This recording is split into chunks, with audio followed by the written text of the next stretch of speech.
are we all doing? Check out how much slightly better my video quality is. We are.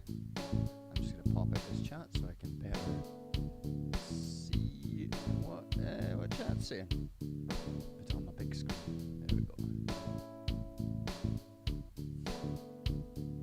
Well, I'm glad that you're here, Nick G.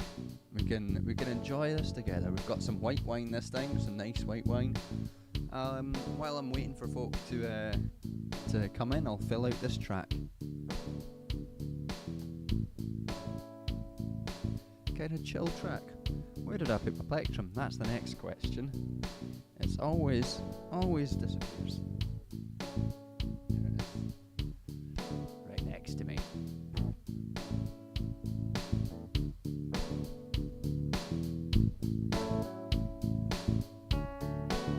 New camera, yeah.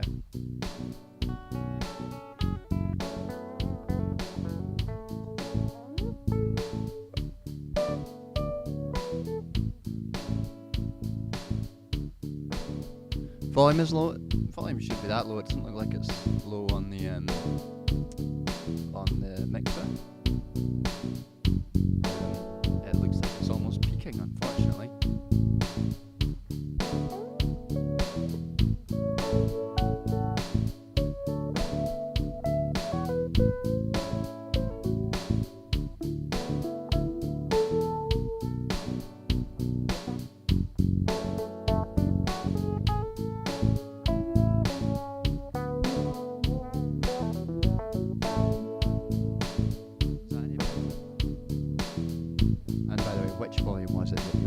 Was it me talking that the volume was low, or was it the music?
Some kind of chill tunes for folk to come into.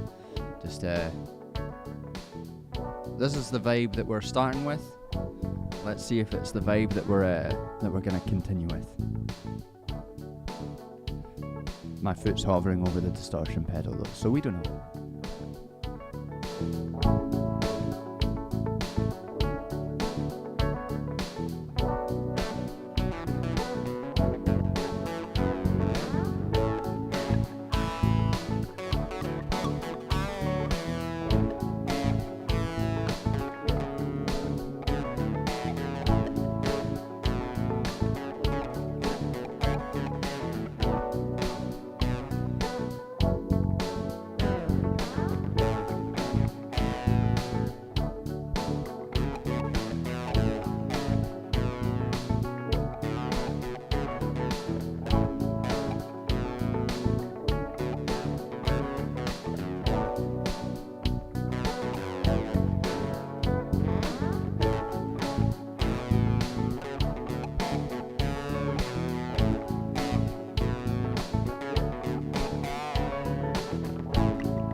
didn't mean to do that.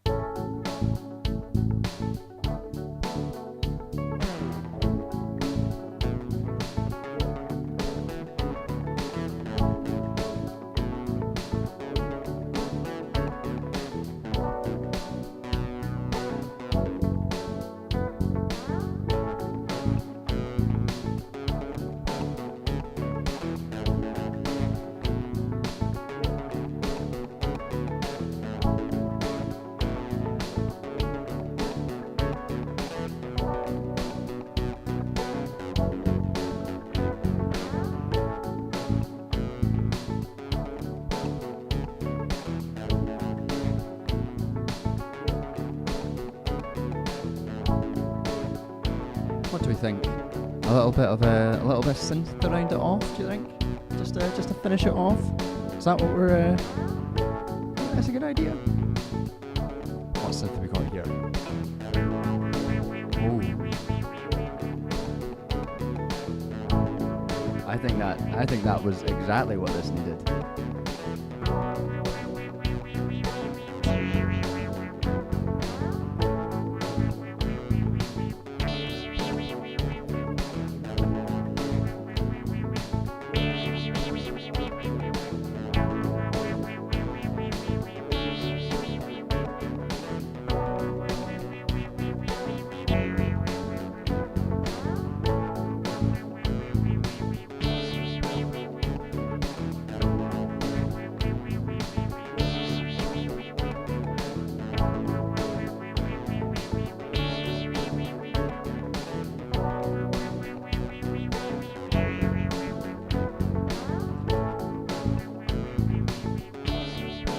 Yeah.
All right, oops, that's too loud, sorry.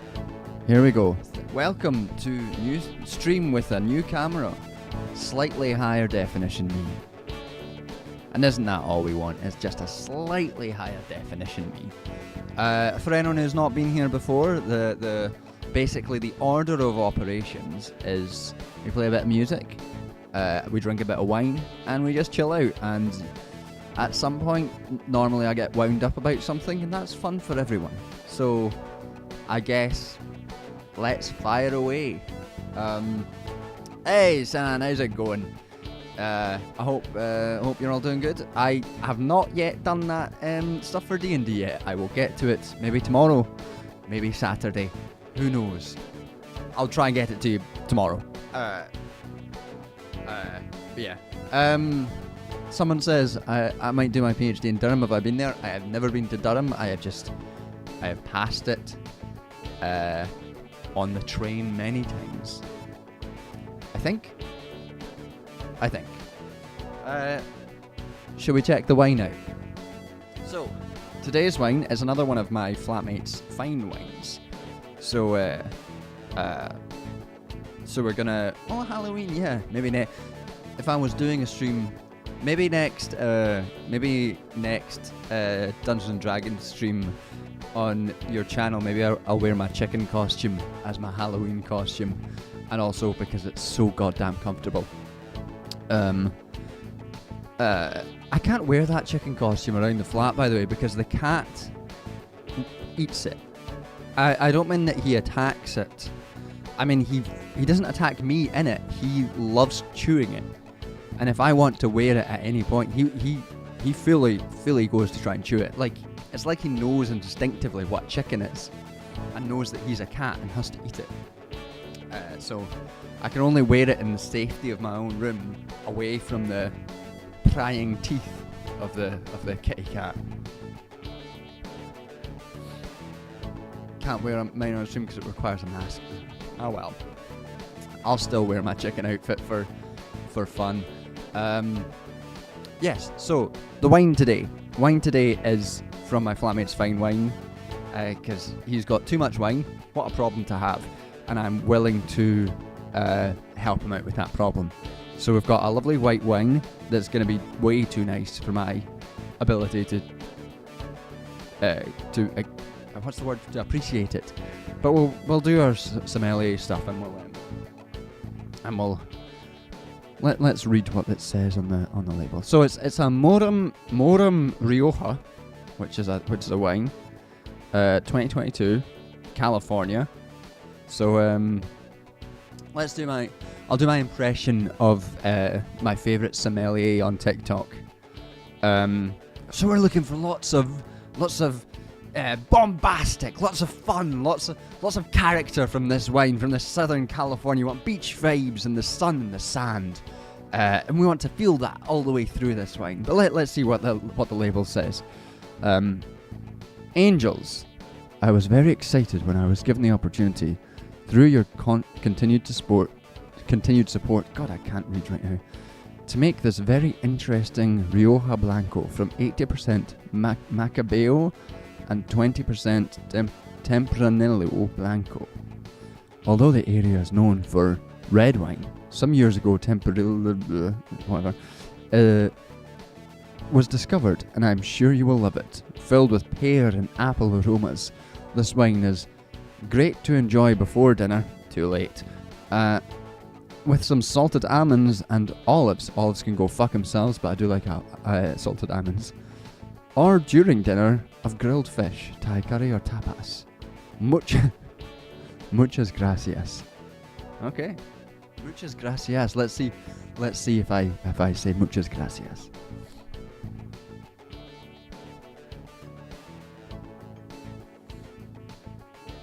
Got my glass.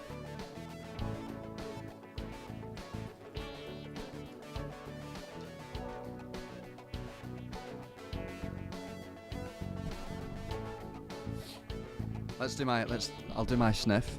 My important sniff. You know what? I think I can smell apples. I think I'm getting better at this. I think I'm getting better at tasting wine. The other week I was drinking a wine and it said it had cherry notes, and I was like, I can smell cherry in that. And this, maybe if I hadn't read the label, maybe I wouldn't be able to tell. But yeah, that does smell a bit like pear and apple. I have drunk a lot of pear cider in my life, not for a while. Maybe that's why I can pick up the pear.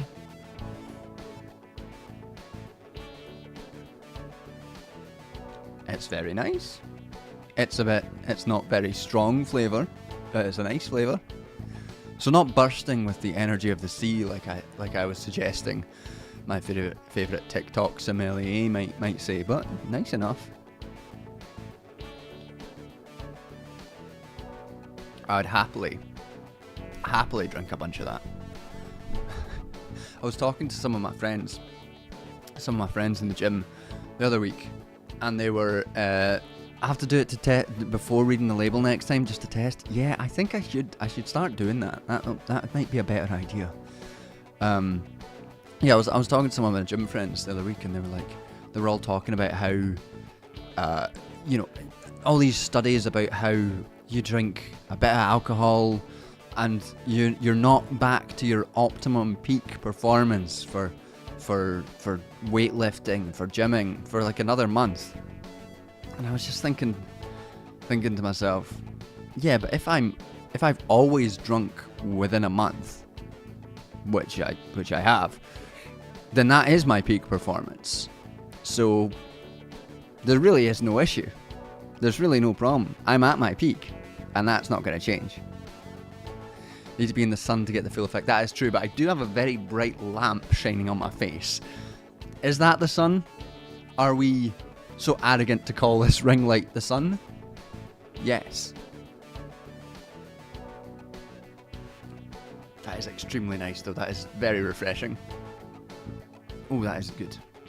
Fuck. Fine wine. Turns out, I don't know if anyone knows this, fine wine is better than the stuff that's on deal in Sainsbury's.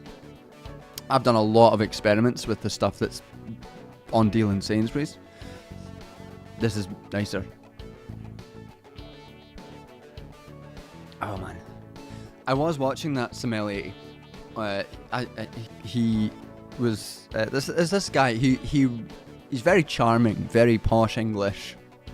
Knows that being into wine is a wanker trait. He came to my attention because he ran the London Marathon and every mile tested and identified a glass of wine, which is really impressive. And by the end of it, he was clearly kind of merry. And I enjoyed that. But he came across my feed again because he was trying Buckfast from different receptacles. And he didn't like it. But the main problem with that is that you're not meant to put Buckfast in different receptacles. You're meant to drink it out the bottle because you do not want to see what Buckfast looks like. You don't want to see how it moves or what its colour is, because its colour is bad and it moves in ways liquids aren't supposed to move. So you don't want to see it. And he didn't like it. But if he just drank it from the bottle like you're meant to, he'd have loved it. I'm sure he'd have been able to pick up all the notes of Calpol and fights.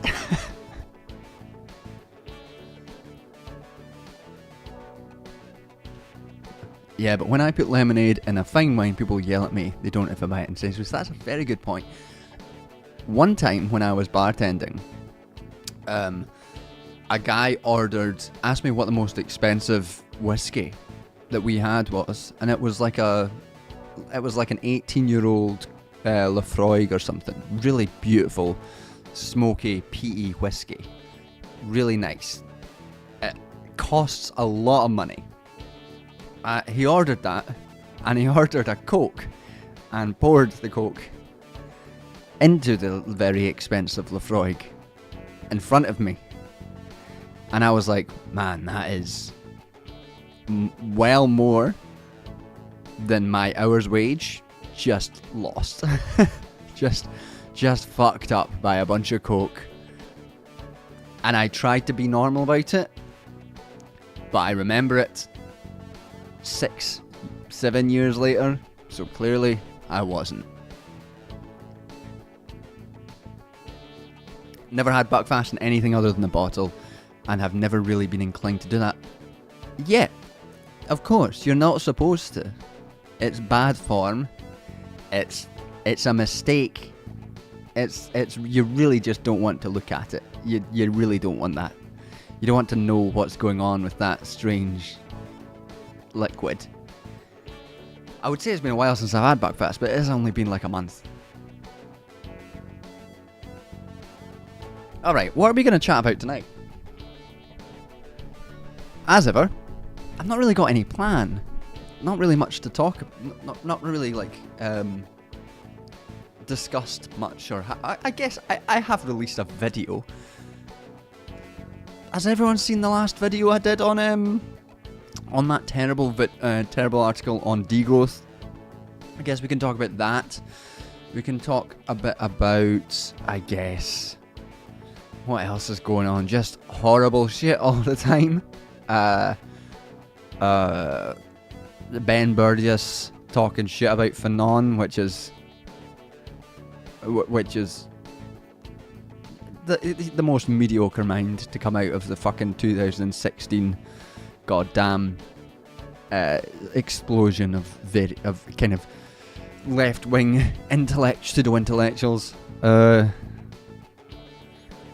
Yeah, I guess let's start with the last video.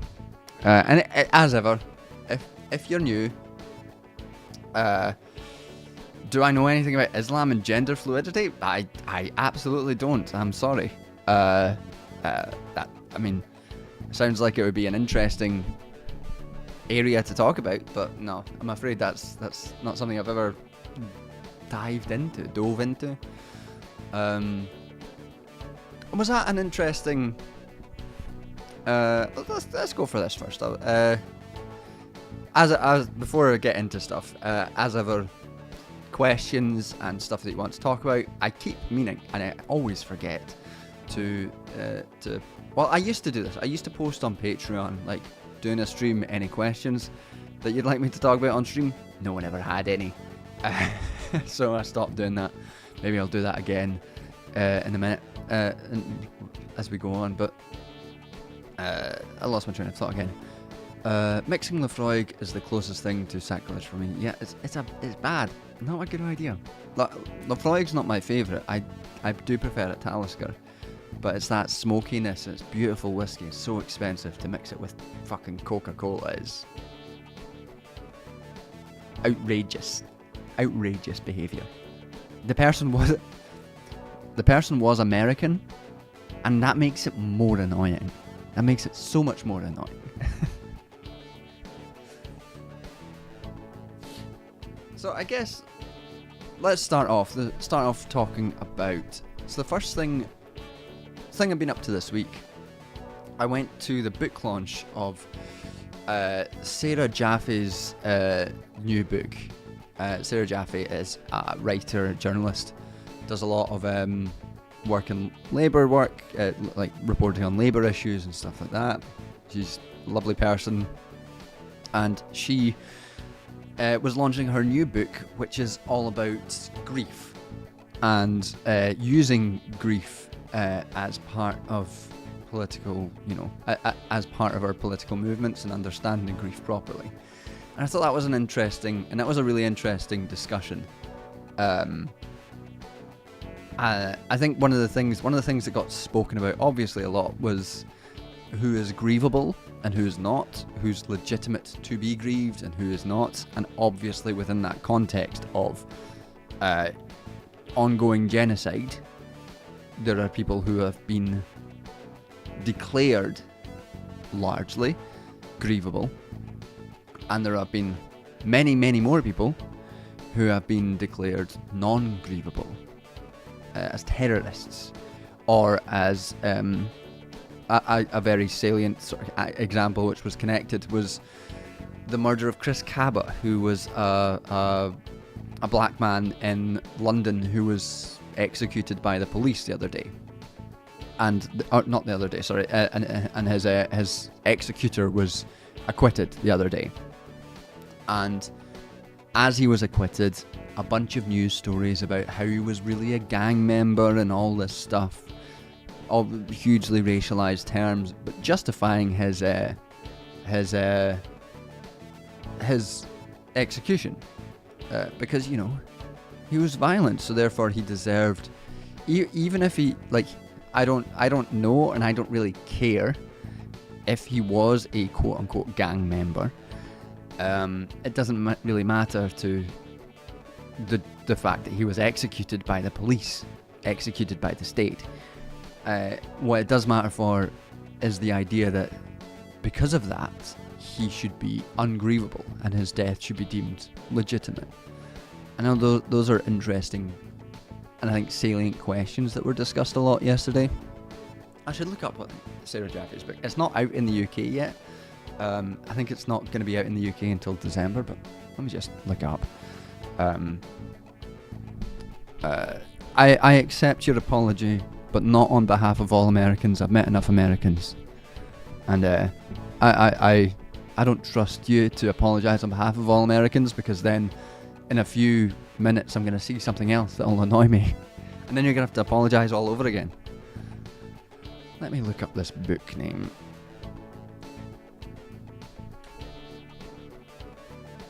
From the Ashes, that's it. I will put a link, I guess, to the eBay, because that's the first thing that came up in the chat.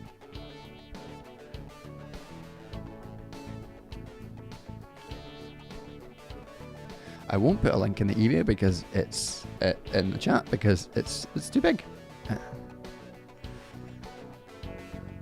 But yeah, the book's called From the Ashes, and it had lots of interesting questions. But there was a dimension to the discussion which I found quite interesting, was the fact that, you know, different from a different direction to what we were talking about there.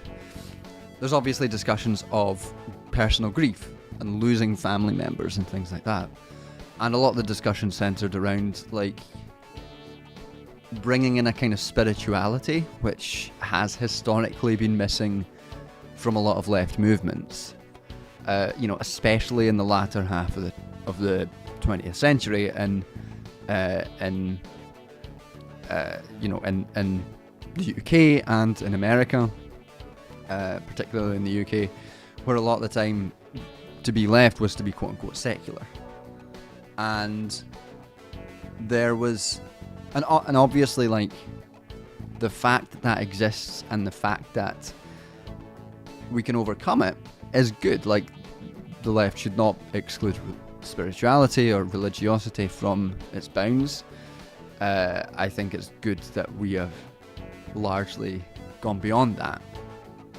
But the way that a lot of people were talking about, like, Lafroig tastes like diesel oil? Come on, get a grip. That's you, whoever's responsible for that. That's an apology thing. So I completely derailed my train of thought by seeing that absurd thing.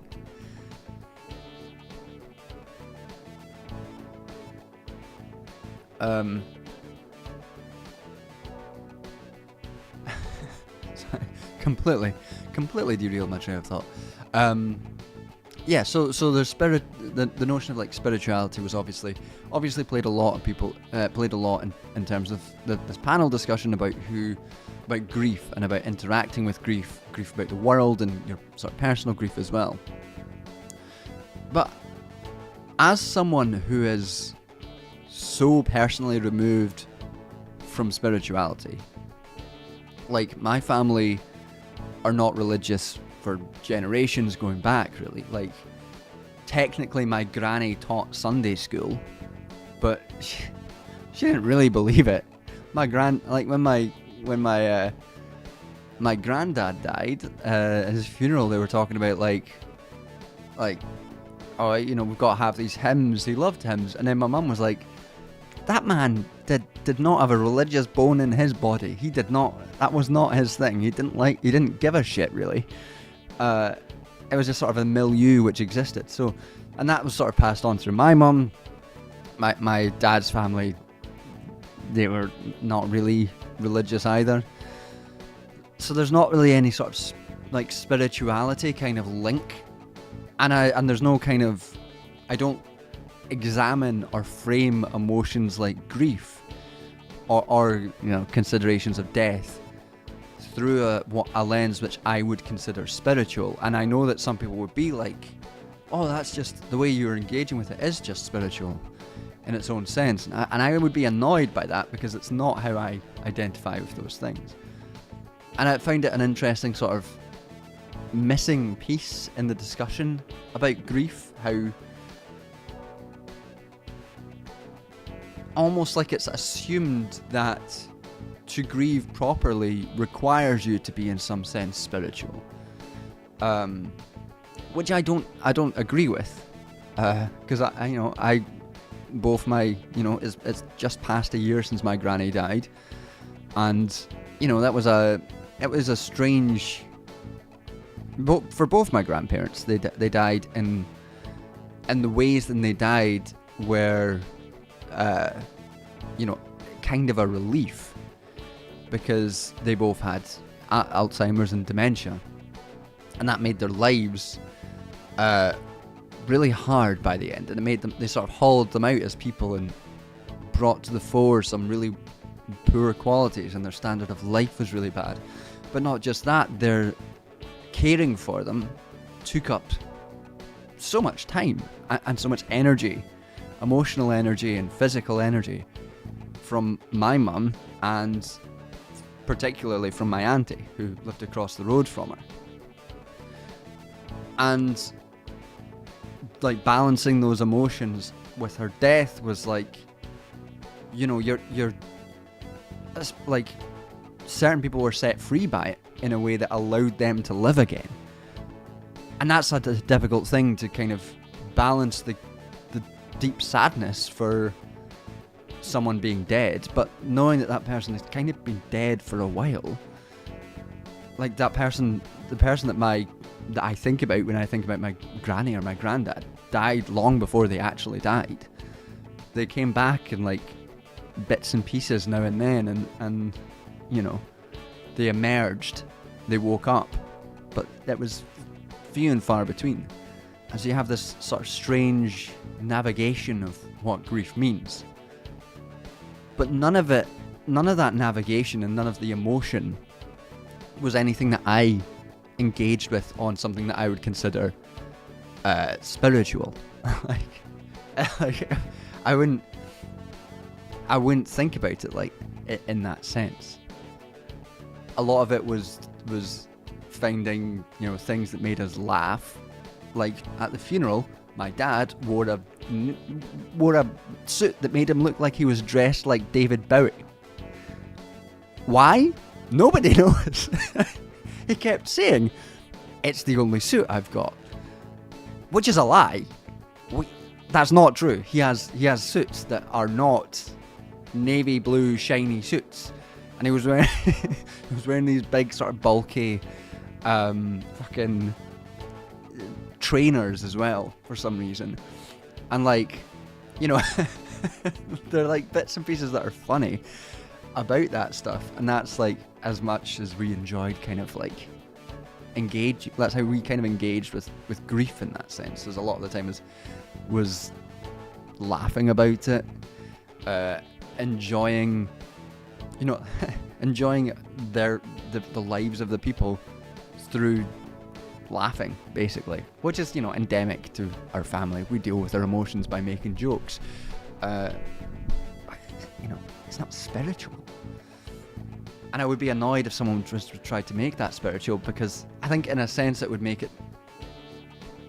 imbue it with a kind of responsibility to make it heavier, make our engagement heavier than we wanted it to be. Like, what, do you get what I mean? Like, if I was laughing about the fact that when we were going up for my grandmother's funeral, she lived in she was from the Shetland Islands, and we went up to the Shetlands. That was the first time ever that I'd gone up.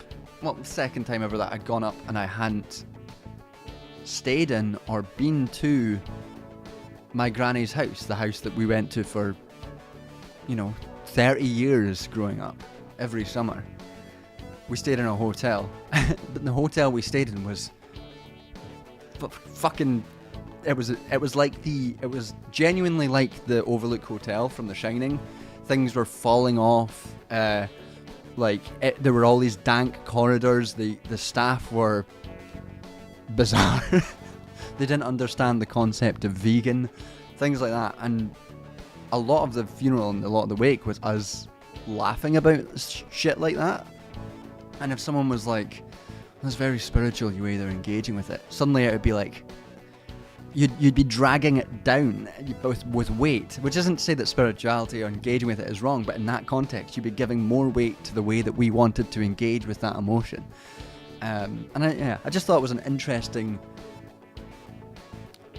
division or omission from the discussion of what grief actually means and why suddenly everyone has to be sort of reclaiming a kind of spirituality, even when it's not something that is part of them or that they want to be part of them.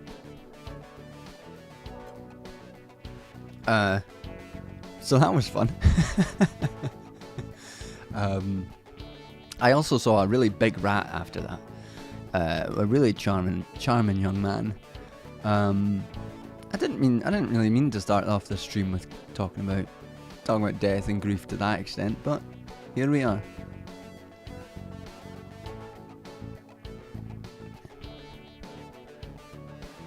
My uncle lived in the Western Isles, and he was very not religious, but his funeral was, because that's how people my age grieve.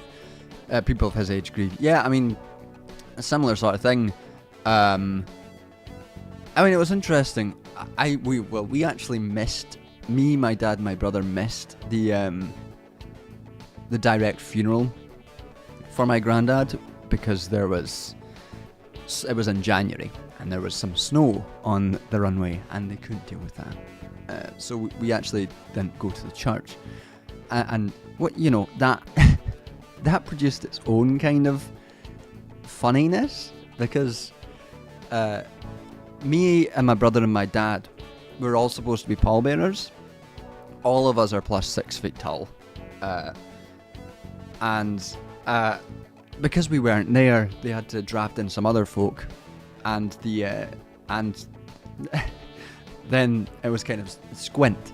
Everyone was different heights. My other brother was there, and he's about 6 feet tall, and then my uncle, who's very much not, and they had to be pallbearers. And because it was January, because it was icy and snowy, my cousin almost dropped the coffin as they were putting it in, and almost fell into the grave. But also, it's on the graveyard that my grandparents are buried in. It's a beautiful location. It looks over the south harbour, the south mouth of Shetland Harbour, of Lerwick Harbour, and it's this beautiful vista. It is on a cliff. So there was a chance of dropping the coffin and having it just go whoop right off the edge, which is quite funny. But the sort of the strand, what the difference then between my granny and my granddad is that we actually went to the funeral of my granny's, and it's interesting because it's a Methodist church in Lerwick, and it's the same church that my parents were married in, and it's just like sort of a weird kind of history of like events being filtered through this church that none of us really have any concern for. Grandparents didn't go to church. My parents certainly didn't go to church. I've seen that church in many, many photos where my dad has a moustache like Super Mario and a 3-foot afro, and my mum has such a big perm that that I think her maid of honor or one of her bridesmaids said that she looked like a King Charles spaniel, and her little hat barely fit up on her head. But no one really was engaged with the religion. And it's weird how this kind of religious space, is central to these life events, while the actual religion around it nobody really gave a fuck, which is interesting. Yeah. Unexpectedly buried at sea. He did. My granddad did sink. He had like a little dinghy boat, like it had a motor and everything. It was like a small boat, and he sank it twice. He the Coast Guard one time, the first time I guess the Coast Guard came and picked him up, and they're like, "Oh, George, bossy, Shelton, Lerwick's not a big place. People know each other." And my granddad knew the Coast Guard. And they're like, "Oh, bossy, he sunk his boat. What a fool. We'll go out and collect him." Second time they were like, "Now come on now. We can't be doing this again. You can't be sinking another boat." And he did tell my dad, when my dad went up to Shetland when he was relatively young, and my granddad was on his boat and they were driving through the harbour, and my dad asked my granddad, it was like, "Oh, do you been on boats like your whole life, George? Is this something you like, how do you know about all this stuff?" And my granddad's like, "Oh, I'm born to the sea, I am." My granny turned round and was like, "Absolute nonsense. He doesn't even know how to swim."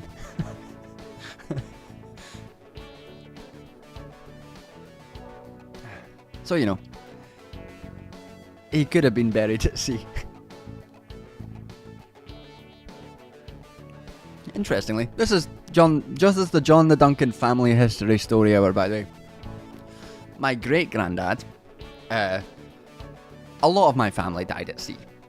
Island folk, they died at sea. My great granddad didn't, because a lot of them died going whaling in South Georgia. My great granddad didn't want to go whaling in South Georgia because he liked whales and he thought it was sad. This was in like fucking the 20s, maybe the 1910s, 1920s. Refused, maybe earlier, refused to go out because he just thought whales were nice.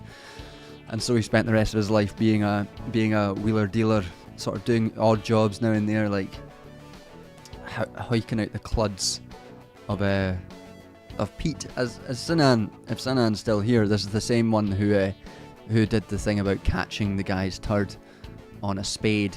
Yeah, Sinan, you're still here. Same guy. A lot of these people are also, their name's Twat, which is funny. My granny's side of the family are called Twat, and it's great. It's just great. Who couldn't not laugh at that? Alright. JtD Family History Story Hour is over. Shall we get another tune on the go? And then we can maybe discuss... I think we can talk about the last video. The next video, which patrons can now see, the next video is up for patrons, up for channel members. It's just a book review of Melinda Cooper's book on family values and the destruction of the family and the reconstruction of the family under neoliberalism. That video is up now for patrons and will be up for everyone in, I think Saturday, maybe Sunday. Maybe Sunday. What days what are better days to put videos up? Maybe Sunday. But patrons can see it now.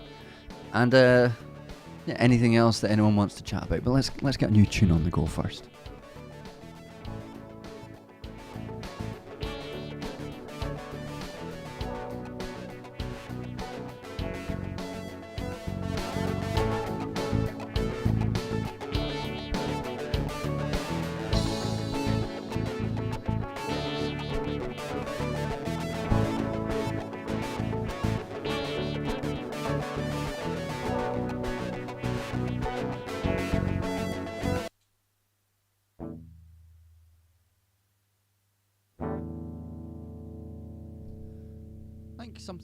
Something a bit more upbeat this time, just to get us out of the funk of talking about grieving and death and family history and family members called twat.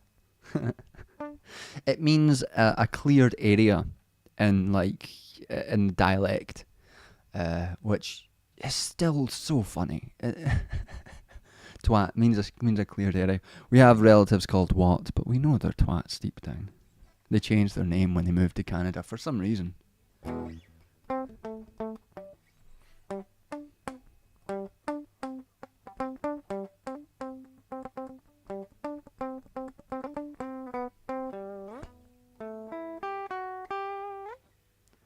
What kind of vibe?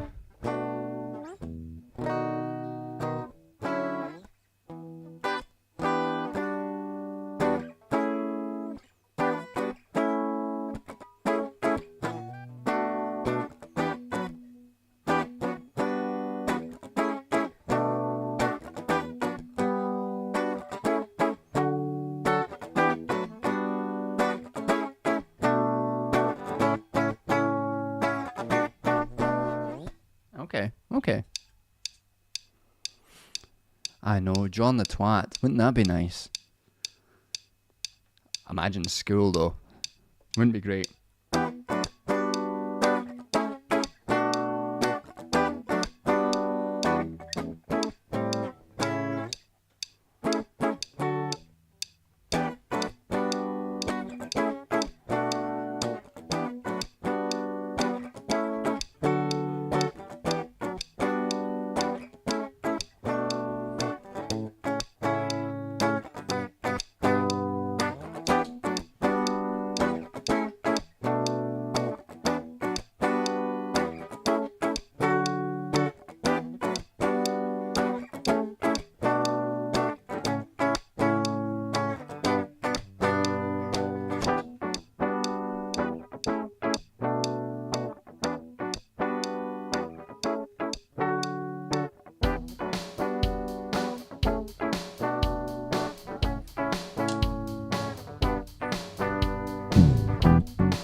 I'm sorry, vaguely binary, that's rubbish. Is that, hopefully that's not happening for anyone else?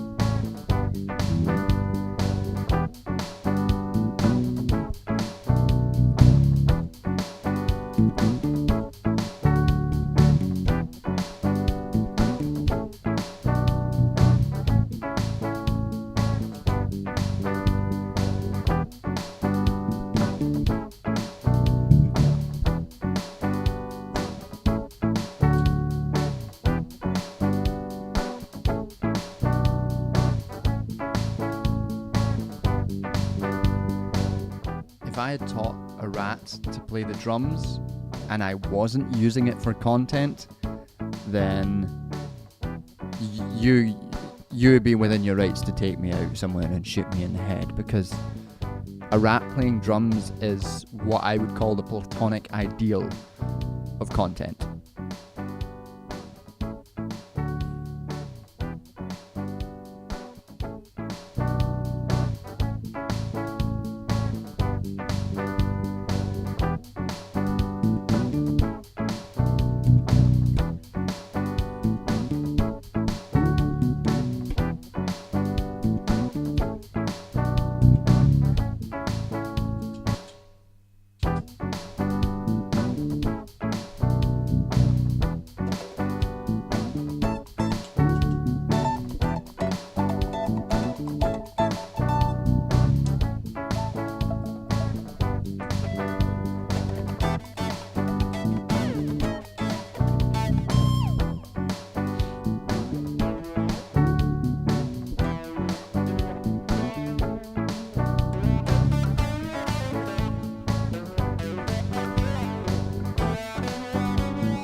Okay, so it seems like some people are experiencing some issues, but it doesn't seem like it's coming from my end, which is good.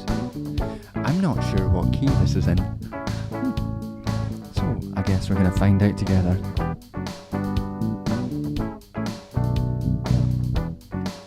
This is very wedding music.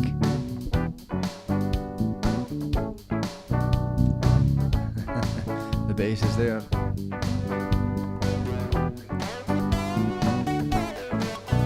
It's in B minor.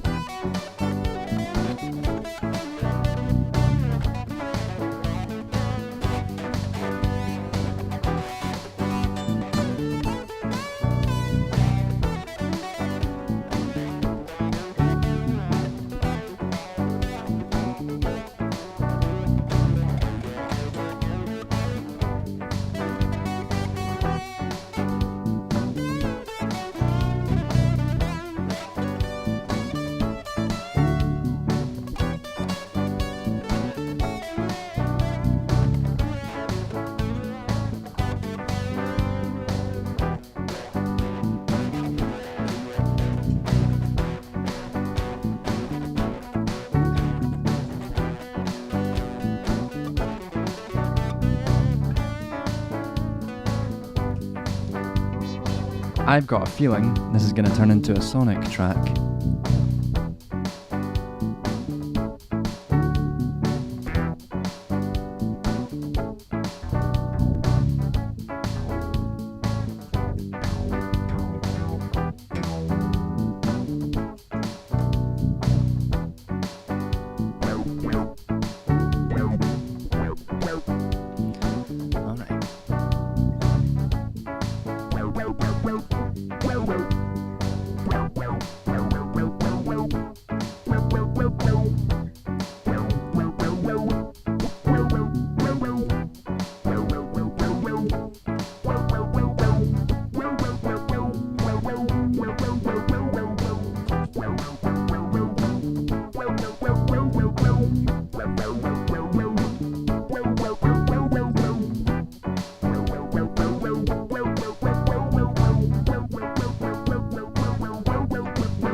Oh, that's dumb.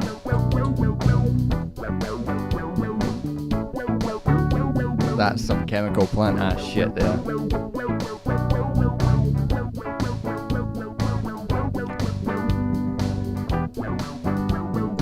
We need to get some distortion though.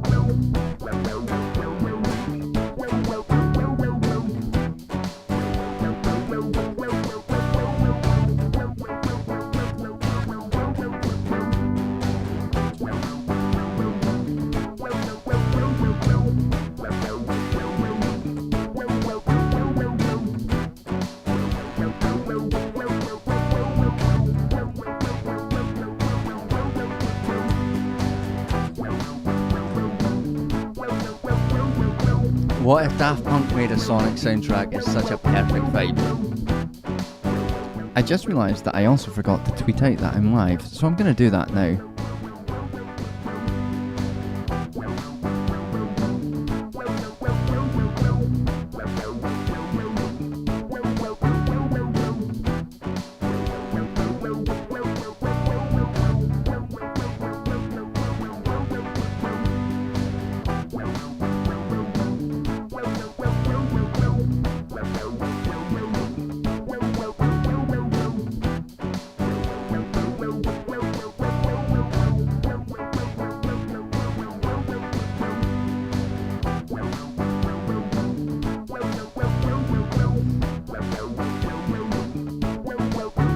I don't know if this needs anything else. I think this is ready. I think this is ready to be done.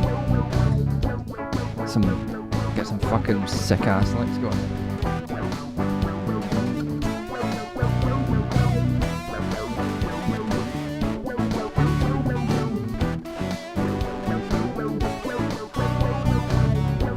Well, if we try and change up the drums to be a bit more disco, do you think that would make it more Daft Punk or less?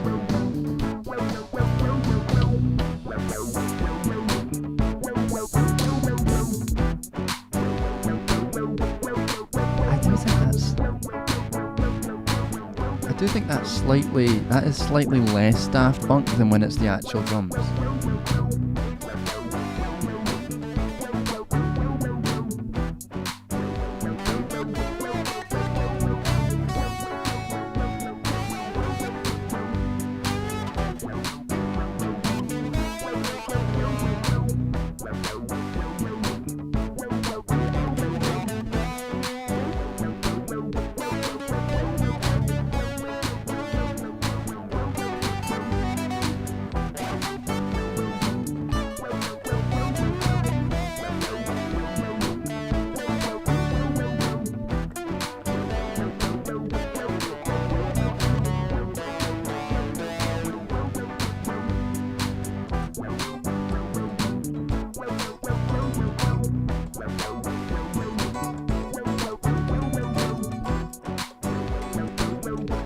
That's right, yeah, the rat is just off of frame.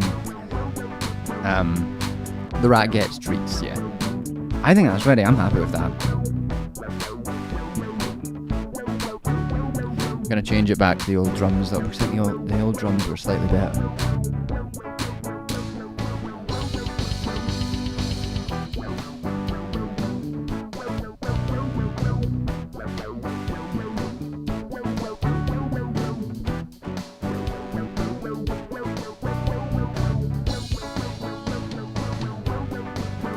When I give the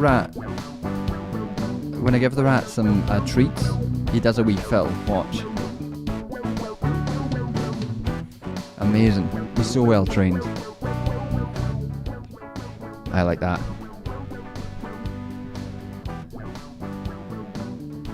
Wasn't sure when I wasn't sure about it at the beginning. There, it was a bit too wedding music. But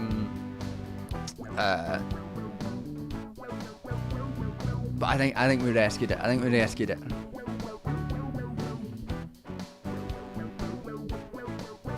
have to say, I am enjoying the new camera. I think the new camera is working.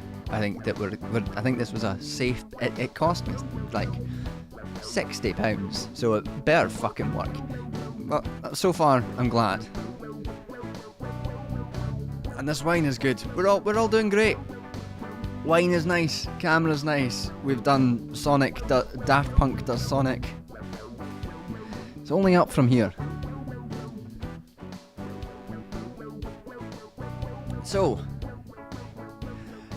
I guess what camera is it? It's a Logitech camera, something or other. It's a Logitech. It was the one that I looked on a bunch of websites. They're like, what's the best sort of streaming camera?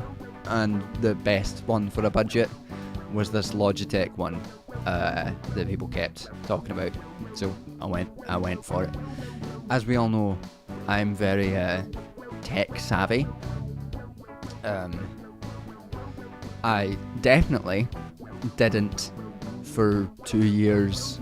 I definitely didn't not realise that there's a button on my camera that I film my videos on that makes the quality good. That definitely didn't happen. And you know, I definitely don't think that nobody knows how sound works. That sound technicians are essentially scam artists who get lucky and accidentally make good sound, or give good enough sort of treats and offerings to the fairies that live inside external amps who decide whether sound's good or not. Nobody knows how sound works. Nobody's willing to say this. I'm willing to say this. But nobody knows how sound works. And I'm the only one brave enough to say it.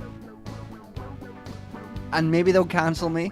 Maybe I'll be on stream and a red dot will appear and I'll get shot through the front of the head. Just for saying the truth. That we trapped fairies in a box. And that's how sound works. Which is true.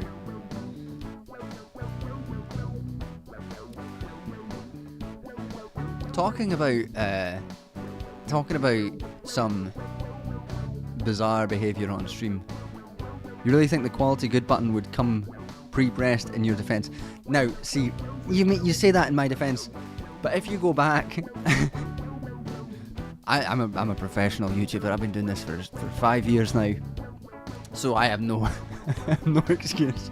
If you go back to, I think like 2020, maybe 2021, you'll notice that a lot of the quality of the videos after I got my camera was really good. It was decent quality. And then at some point or other, the quality got worse. I think in my head what happened, I used to film in a room which had really good light. I had a window which faced like, as it wasn't south facing, but it was like southwest facing, and so it got a lot of light, and I assumed, oh, it's just because the camera needs light to work properly, so I assumed that was the problem, and then I discovered about 2 months ago that there's a button under the settings that just says, do you want this to be in 1080p? And I was like, oh, yeah, I do want that, actually. I do want that. There really is no defense. I'm just bad at my job. I remember thinking, oh, there was a period where like the memory cards would fill up if I was doing like a big, there was a big like long video I was doing, and the memory card would fill up. But that doesn't happen anymore. I must just be much more efficient at doing videos, which is kind of true because I did also get a teleprompter like about a year ago, which did make video filming much more efficient. So I sort of chalked it up to that. And then it's not that. it's not that. It's that I'm a massive fool. Physicists in chat proving that I am right about sound, though. Nobody knows how sound works. Oh my god, the auto cue. The auto cue teleprompter, what a fucking lifesaver that was. It used to take me hours to film videos because I'd have the script on my laptop and I would memorize a chunk of it and I'd do it to camera. I'd memorize a chunk and I'd do it to camera. But I try to be quite specific with the language that I use in my videos, because I know that people try to, that people are misunderstand, or they try to take things the wrong way, or they take bizarre conclusions from things, so I like to be specific in what I'm saying. It's really hard to be specific about quite technical language when you're memorizing a chunk and you're performing it to camera. You've got to memorize very specifically what it is you're trying to say. The auto cue, oh, what a game changer. I know some people aren't great at auto cues because they're just reading and they end up looking and just being like, today on this video we are going to talk about, and so whatever it is. I think I'm quite good at performing the auto cue without making it seem like I'm reading too much. Except when I'm doing quotes where I deliberately make it sound like I'm reading, because I think that's fun. I completely lost my train of thought what we were going to talk about. Oh yes, I was going to talk about Tim Pool, because that's funny. I'll get another wine and then I'll talk about Tim Pool. Talking about people who are bad at their jobs.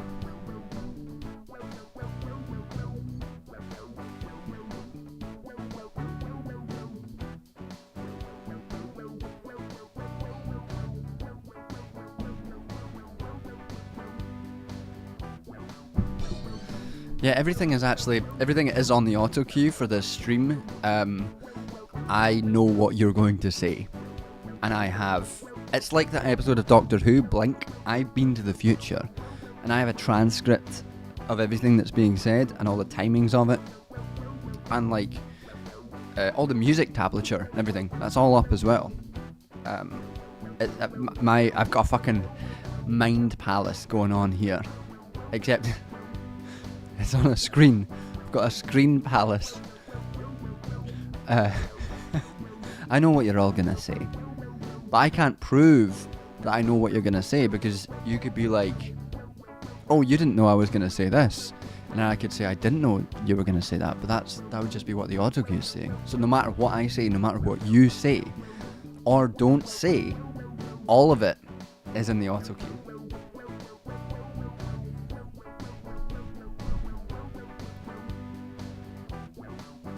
Blink fucked me up a bit as well, but not as much as the gas mask zombie one. The gas mask zombie one really, that one messed me up for a wee while, that one.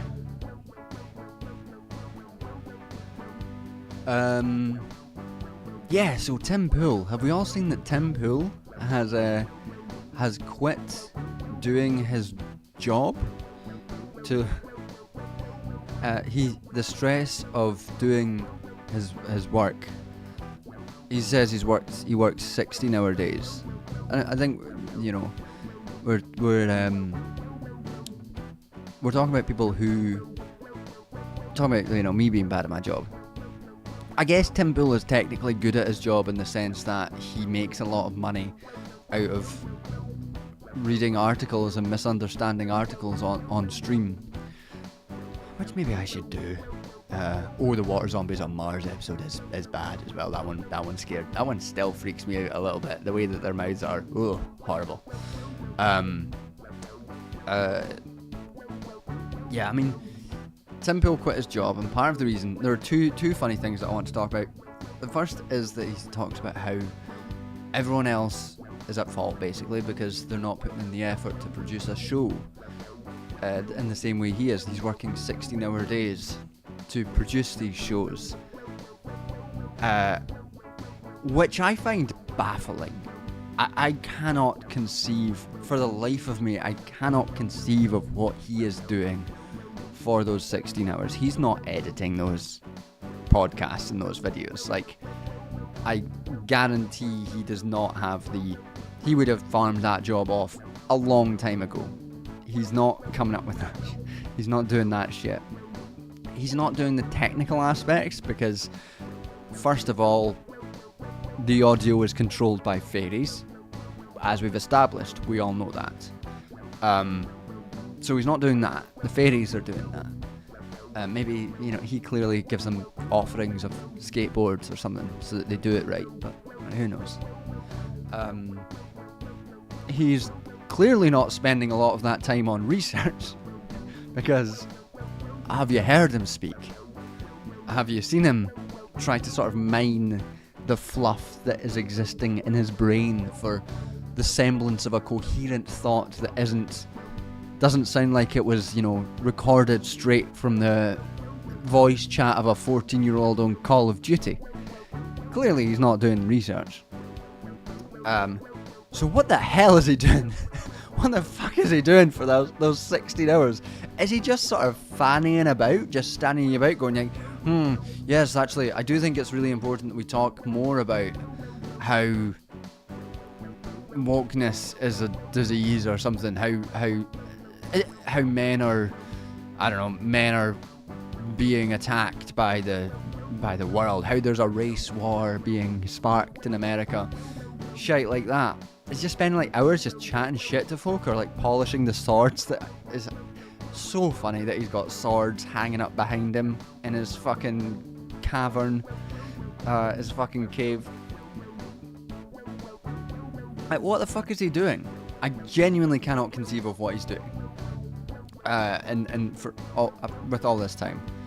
The second aspect, and the even funnier aspect, is in his I'm quitting speech. Within a minute, this happens within a minute. he says he's quitting to look after his family. And, just another Glorps Day morning. You're better than that. You're better than that.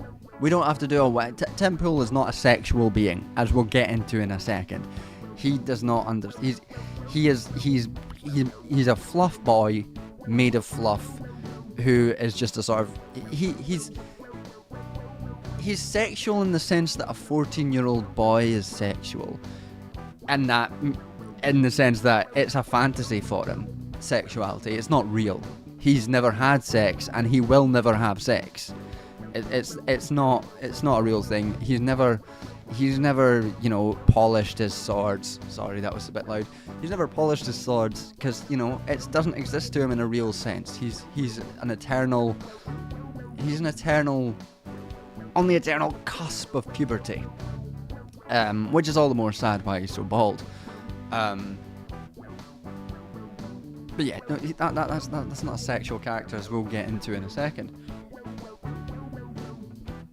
So within the space of a minute in Tim Pool's his speech, where he's talking about how he's quitting, he says he's going to quit to look after his family.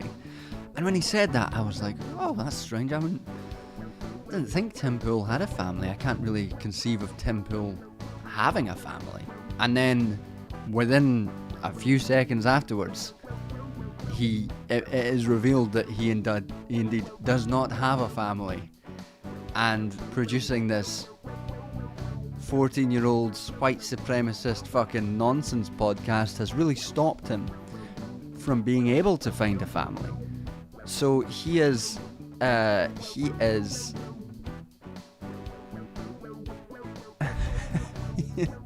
quitting to look after the fictional concept of a family, which he one day might have. Which, when we're talking about like how he's a fantasy, he is the fantasy of like the saddest people, and he lives in this fantasy land of like the sort of base libidinal instincts of 14-year-olds who play Call of Duty. That's who he is, and it's so obvious and so stark within that speech. That's what he is. And I watched the clip like 3 times. I was like, holy shit, he said that. How do you say that? What level of your mind being removed and pickled in a jar do you have to be before you quit your job, citing family stress for a family that you conceptually have?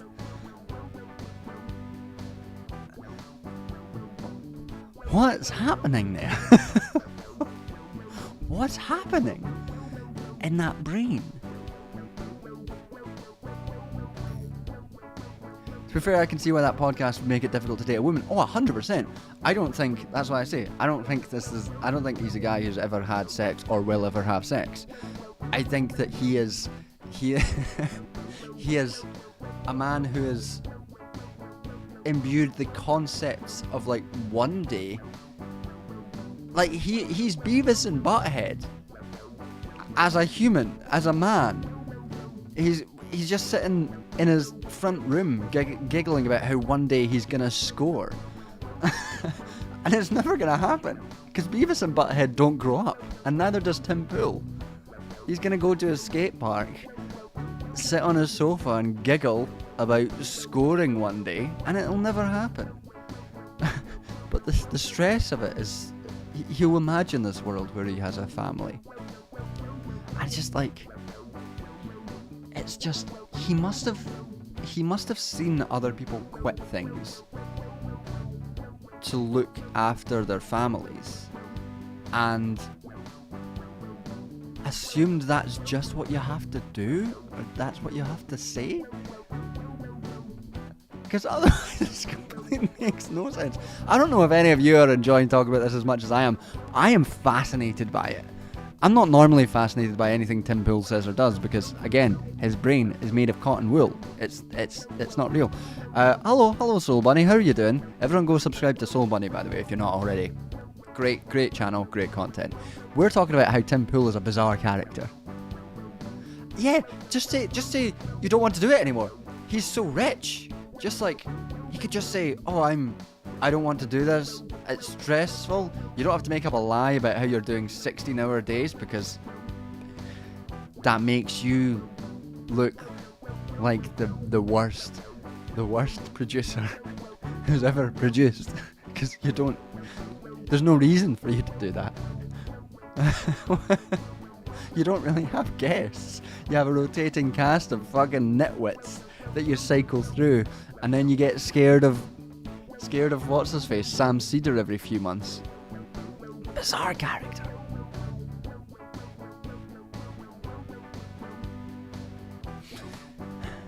But let's hope he stays good and gone, because he is a blight on the discourse, and my fascination with him as an eternal 14-year-old is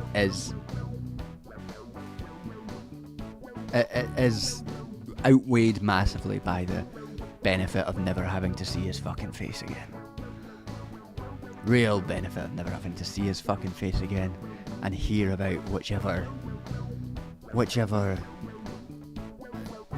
contrived bullshit story he's sort of farting out of his mouth. I guess burping, that's what they call it, a mouth fart, isn't it? Just go and enjoy your skate park, Tim. Put out your shit music, and life will be better for all of us. Go and look after your conceptual family.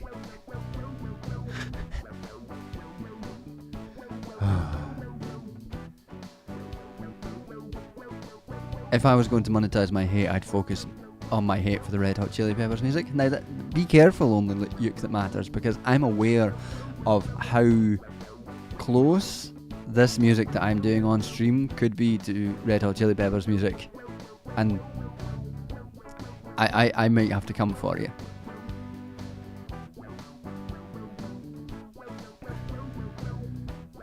Yeah, just say you're focusing on your personal life. You don't have to pretend that you've got a family, or it's bizarre. It's baffling. Confusing. What a strange figure. What a strange figure. I was wondering, the only thing, I guess, I was considering how long it would be before, well, thank you, Terence Giles, I try. Before I was wondering how long it would be before, what's his name, Russell Brand ended up on like Tim Pool's podcast or something, talking about spirituality or or his own, like, how he's now a Christian. Don't look at all of the sexual assault allegations levied against me. But now I guess he won't go on. I don't know. Is the pod? I didn't really pay attention to the announcement beyond the bizarre stuff about 16-hour days and the fake family. Is the show still going? Because then I guess maybe just get Russell Brand in. But fucking hell.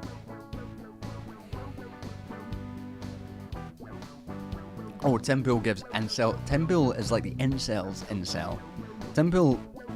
Mate, actually, is Tim Pool the incel? Because I don't even know. Again, I don't know if he's even capable of desiring, like, relationships in a real sense. I think he's so much a 14-year-old boy that he cannot conceive of what an actual relationship would be like. So I is he an incel, or is he just I guess a cell? Russell Brand is too busy selling magical amulets now to go on anyone's podcast. Oh, that man's gonna be. Russell Brand is gonna be on podcasts. He was with fucking Jordan Peterson. Jesus, these characters. Have there been any new characters? I've not seen the sort of the rotating cast of internet characters. It's kind of stalled, hasn't it? For a while we got these new ones that came out. You know, Jordan Peterson emerged, and you had fucking like, you know, folk like Destiny and shit like that. They appeared. Ben Burgess, I guess. They sort of appeared around, and then we seem to have like faltered on the production line of fucking internet personalities, which, you know, I guess might be good. Sorry, I just logged in. Have I missed anything? Selma, you've missed everything. We've talked about grief. We've talked about family. We've talked about how Tim Pool is the sort of platonic ideal of a 14-year-old boy. We've talked about wine. But we're still going to talk about more.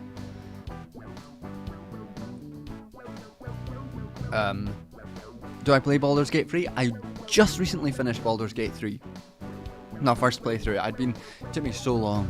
Cause I played it and then stopped playing it and then started again, and it's just like, I need to finish this. I need to get this done. It's in the back of my head. There's a new left-wing guy. Oh, we've produced a new guy. Was on the Jubilee channel. Don't know what that is, and is now going around podcasts. I'm so bad at knowing the new people, knowing where people are. I need to get on more podcasts, I guess.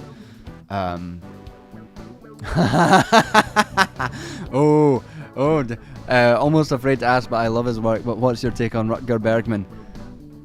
He's the liberals' liberal.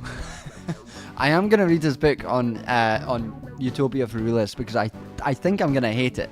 But Rutger Bergman, I've not seen the last video. Rutger Bergman was one of the main people who was pushing this this fucking bullshit study on how degrowth is all fake. Someone said he deleted his tweet. He has not deleted his tweet. He's still supporting this study, which myself and many others have now shown pretty well is bollocks. Rutger Bergman is he's such a liberals, such like the left and liberals' darling. He is obsessed with growth, with expansion of markets, with expansion of production in a very teleological sense. Sorry to confirm your fears. Not a fan. I am going to read his Utopia for Realists. I'm going to do a book review of it at some point. I'll get round to it. But yeah, not a fan. He is one of the major anti-degrowthers and is consistently deeply disingenuous about it while promoting some real harmful green modernist, eco-modernist kind of policies which will kill us all. So, no, not a great fan.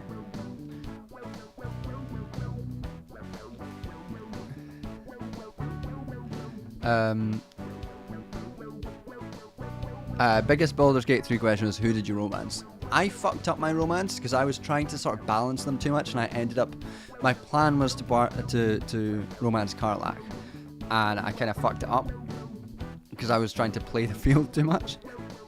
Honestly, the main thing I actually cared about in terms of like the character interactions was I wanted the dog and I wanted the owlbear. Those were the things that I actually cared about. I got the dog and the owlbear. I ended up in a sort of three-way polycule with Halsin and Shadowheart and the demon lady as well. Which Will was not keen on. But it ended up being Halsin, who's, I love Halsin. What a great guy. Great lad. I didn't fuck him as the bear though. I only fucked him as the man. I hate Gale. Oh, I hate Gale so much. Every time Gale was on screen, I was like, nah, you can fuck off, you smug prick. I hated him. And like genuinely, viscerally, anytime he was on screen, I was like, you mullet prick. You get out of my sight, you arrogant shithead.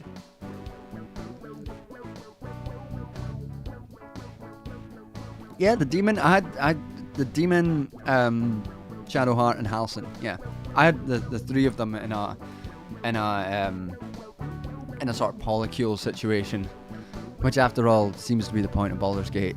I guess once you've got the dog and the owlbear, which are really the point of Baldur's Gate. Gale's not an emo. Gale's a fucking he's a nerd. First of all, nerd, ambitious. Hate him. Hate how ambitious he is. All he wants is power. Hate that guy. I hate his mullet. I hate his fucking. I was a fuck that guy. I loved what's his face, Astarion. Great fun. I ended up doing his storyline in a very sort of good way, and I liked how he sort of ended up. I liked the way his storyline played out. Who else was there? Will I didn't do much with Will. I thought Gale could go fuck himself. Who else do we have? Is that the main group? Oh no, there's what's her name? Lizelle. I didn't really do much with Lizelle either, because my party, I was a monk. So I had a monk. I was a monk rogue multiclass, which is the most broken multiclass you can get. So I was monk rogue. I had Shadowheart out because you need a cleric, Karlach out because she's sound and good to have a barbarian, and Astarion out. So there's no really need for Lizelle, unfortunately. I could have had a wizard, could have had Gale, but fuck Gale.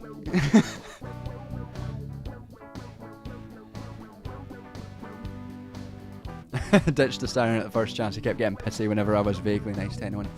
Yeah, he does that. I didn't feel the need to, I didn't want to romance Astarion, but I did like the way he, I like the way his story played out, where he's moved, he starts from a position of being horrible to everyone, and then sort of confronts the sort of idea of being a monster himself, and forgiving himself as a process of moving on to be better. I thought that was good. Really took advantage of those extra bonus attacks. I absolutely did. I have 4 attacks, a round, stunning strike. It's the most broken thing you can do. Let's change up this music.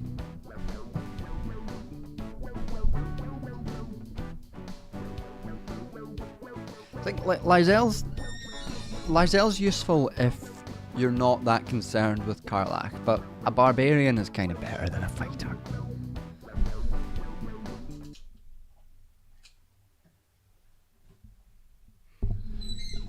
Sorry, this keeps whining. What style? What music should we do? What should we do?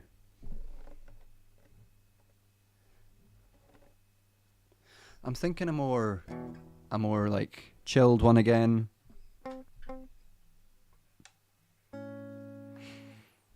A more chilled sort of vibe again.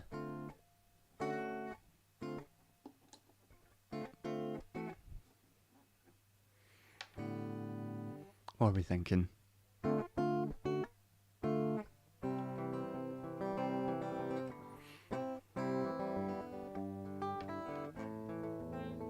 Will I get copyright banned if I play too much of Don't Think Twice, It's Alright?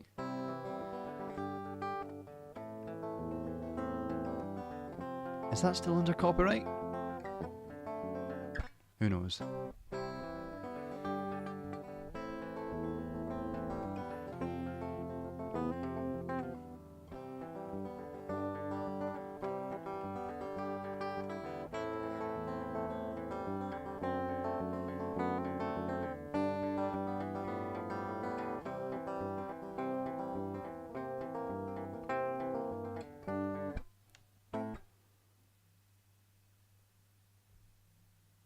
Barbarian better than fighter, but you'd have to beg to differ. But I have to go into the weeds. Any time I've played fighters before, I played barbarians, every time, every time, uh, every time I've preferred a barbarian. Not in Baldur's Gate, in actual D&D. Let's do just a classic, I guess. Building up something.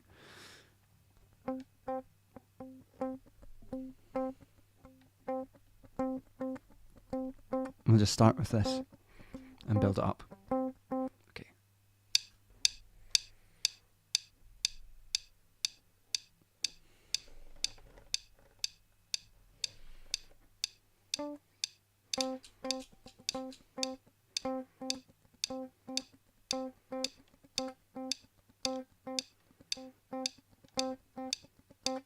Okay.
Okay.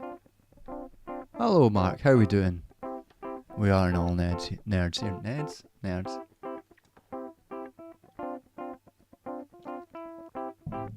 That sounds like a good base. I've never played a character in D&D that wasn't like a fighter base. Because just like the sheer volume of what you have got to do to keep track of spells and stuff. But I think my next character I'll probably end up doing like some sort of wizard or sorcerer or druid or something just for the fun of spells. My character with Sinan is a rogue fighter mix. I did just have to take another fighter level because he was so weak that I needed the health. But rogue fighter's good.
know.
I do. The lack of bonus action is a miss.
Accidentally kept recording there.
There we go. That's nice enough.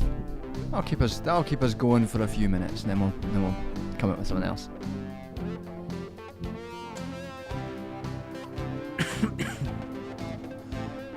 What class do I like vaguely? I mean, I like the rogue. I like rogues and monks, and I like barbarian. I've not played a class that I didn't like so far. I played a bard once. I did a charity stream D&D for this for like a charity that does gaming for like disabled gamers.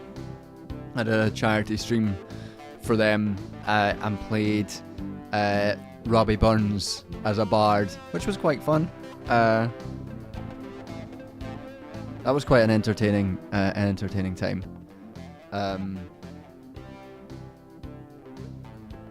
think bards are a risky one to play depending on the player, because you get people who like, that's such a classic failure when you get people who want to be a bard who's like a comedian and who's really funny, and the person playing them is not funny, and that's there's nothing that really brings you out of a game faster than when a bard plays oh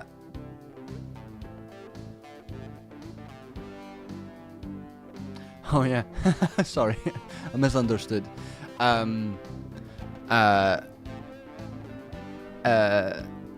There's a problem in that, like, there's nothing that brings you out of a game faster than when someone does like vicious mockery and they do like the worst burn that you've ever heard, the worst joke, and it deflates everything, and you just have to be like, haha, haha, good one.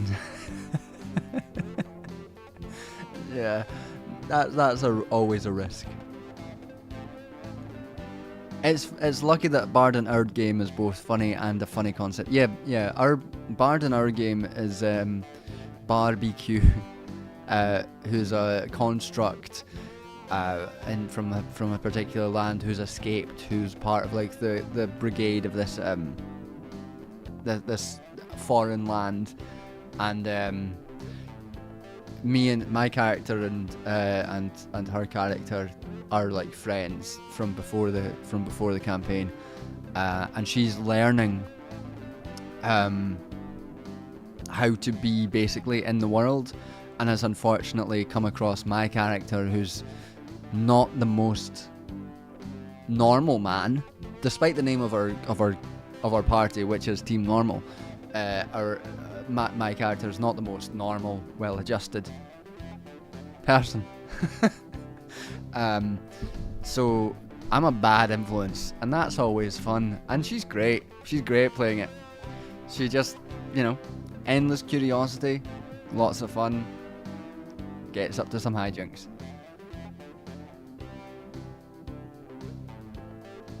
I like when it's the worst burn, but like intentionally, like they call me a poop face and I die from the damage.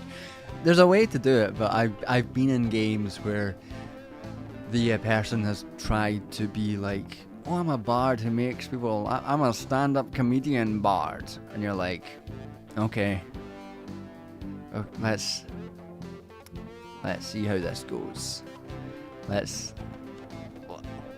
give it a go, and we'll try to work through it. I don't think you get that kind of risk with other types of character. I think that's a big risk for people who have an inflated sense of their own sense of humor.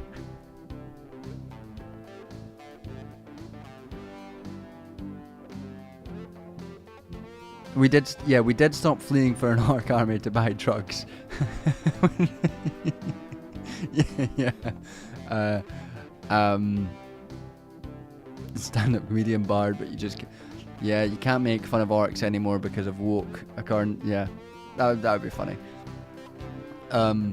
Yeah, no, we did stop fleeing from an invading orc horde because because Barb wanted to buy some drugs. Was it me? I can't remember. Did I want to buy some drugs? We talked about ketamine a lot on that stream, which of course I have never done.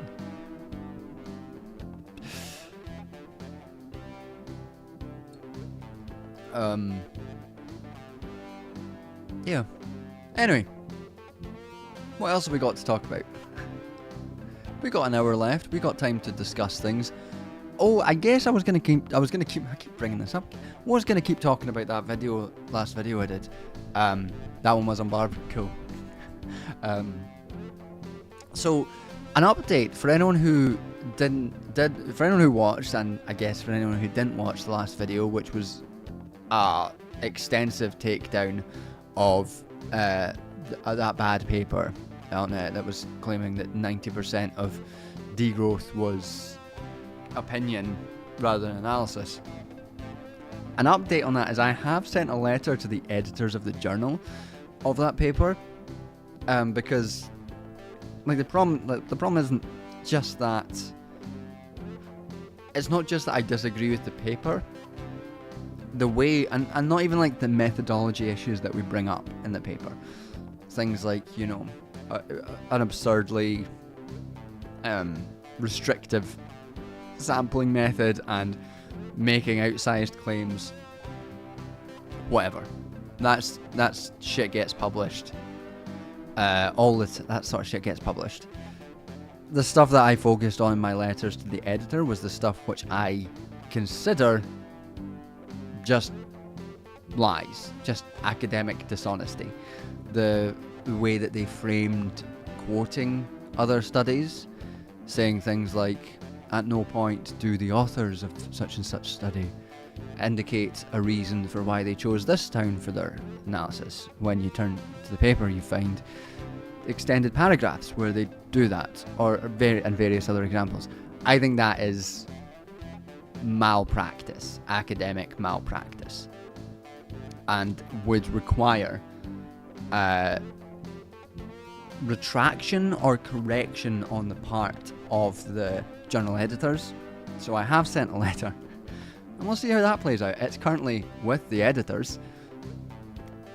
Let's see what comes back. But basically, if they refuse it, if they don't decide not to publish it, my supervisor has basically said, just reframe it for why this is important to human rights, and he'll publish it in his human rights journal. So at some point that will be published. We'll see if that happens. But what annoys me and what really spurred me into writing that letter to the editors was the fact that it was immediately put on, that this paper was immediately put on the degrowth Wikipedia page, with not in a critical sense. Not like the degrowth Wikipedia page now says on that degrowth has been shown by a review of the literature to be like 90%, you know, whatever the abstract claims are, and the 90% are opinion rather than analysis. That's all the fail at quantitative and qualitative analysis, all that shit. They didn't do that for many of the other reviews. Any of the other literature reviews which didn't come to those conclusions, they didn't include in the Wikipedia page. I have also requested an edit of the Wikipedia page to be like, I couldn't link my own video because Wikipedia doesn't consider YouTube videos as a legitimate source, which I understand. Though there are questions I think about the relative legitimacy of peer review versus YouTube, when peer review could produce shit like that, and peer review frequently does produce shite, complete fabrications. I mean, I have been cited. I once got a citation alert because when you publish on ResearchGate and things like that, like you get alerted when you've been cited. And I checked one time when I was about something I've been cited in, and and I think someone cited me saying something like, Duncan 2021 says that economic relations are less important than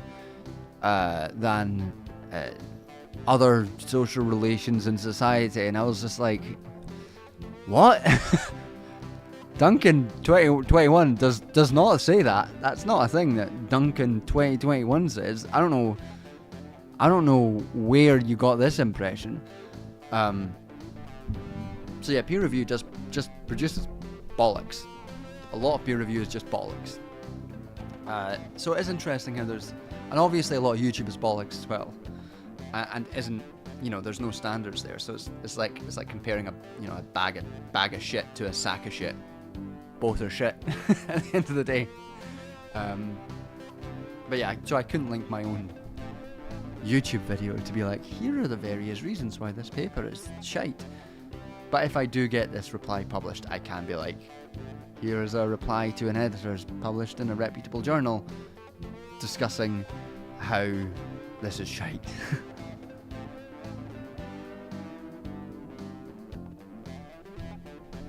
I don't know where you got this impression, Duncan. It is really a really strange thing, because it wasn't like critical either. It wasn't like the person was trying to argue against me. I was like incidental in the argument, to be honest. It was like an incidental citation that someone had just basically... What happened basically is someone had written an article and they'd come up with a claim and they needed someone to throw in as a citation to vaguely support the claim. And they picked a paper I'd written, and which didn't support the claim, but they weren't like arguing against me or like attacking me or anything. It was just a really bizarre... It's a bizarre experience to be like, to see your name attributed to something that you did not say, do not believe, would never say, in print and in paper. Bizarre. Oh, by the way, have I been on stream since I got dogpiled by Sargon of Akkad? Talking about old fucking YouTube personalities. I can't remember. I don't think I have. That was strange. You want to hear about me getting my bad weekend of being dogpiled by both Lonerbox and Sargon of Akkad? What a fun time that was. And it was, of course, in part related to Adam Bastani as well. Sinan, you didn't hear about this? Oh, good lord. Let me pour another wine. And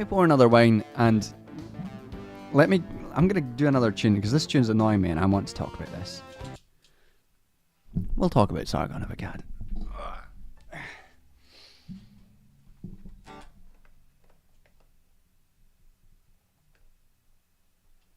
I'll just keep you on tenterhooks while I come up with another. No, I'll keep you on tenterhooks. Keep watching. This is how YouTubers make their money. I've come up with a hook. You've got to stay and listen to the hook now. Once I make up some like nice tunes.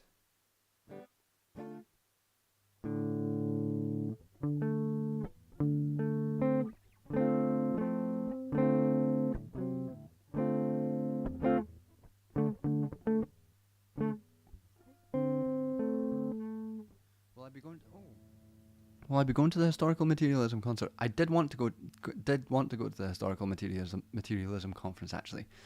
I need to check if you can let me know in chat if registration's open. I would like to go. If it's in November, I might be away for some of it. But yeah. So 1 second, I'll get to talking about Sargon of Akkad fucking dogpiling me.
registration. I'll probably register for that after this stream then. The thing is, with historical materialism, one of the editors, Ashok Kumar, fucking hates me. So I'll go along. Also, fuck that guy for reasons I won't get into on stream for potentially libel. He's also a wanker. He had me blocked for ages. And then unblocked me just to do a fucking weak dunk to some bullshit. I don't know what it was, some abolition bullshit. He's just a shithead.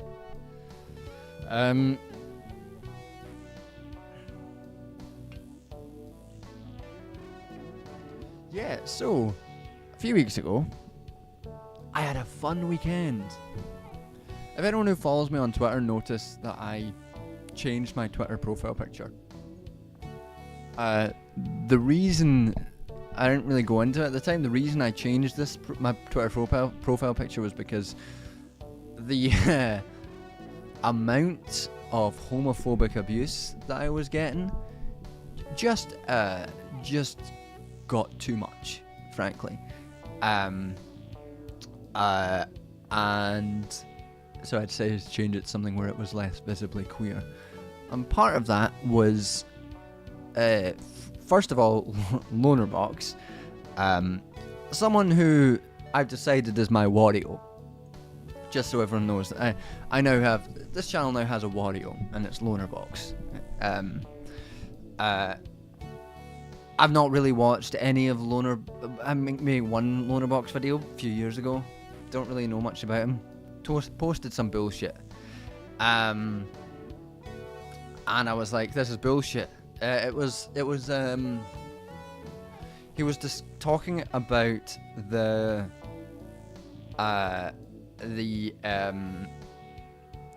way, yeah, it wasn't great, the homophobic abuse. There was a lot of visceral, quite a few people saying that they were going to slit my throat, and I have quite thick skin.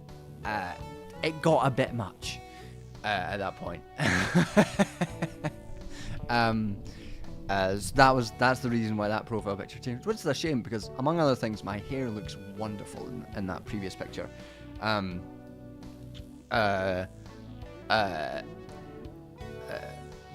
But yeah, that was a result of both of these interactions over that weekend.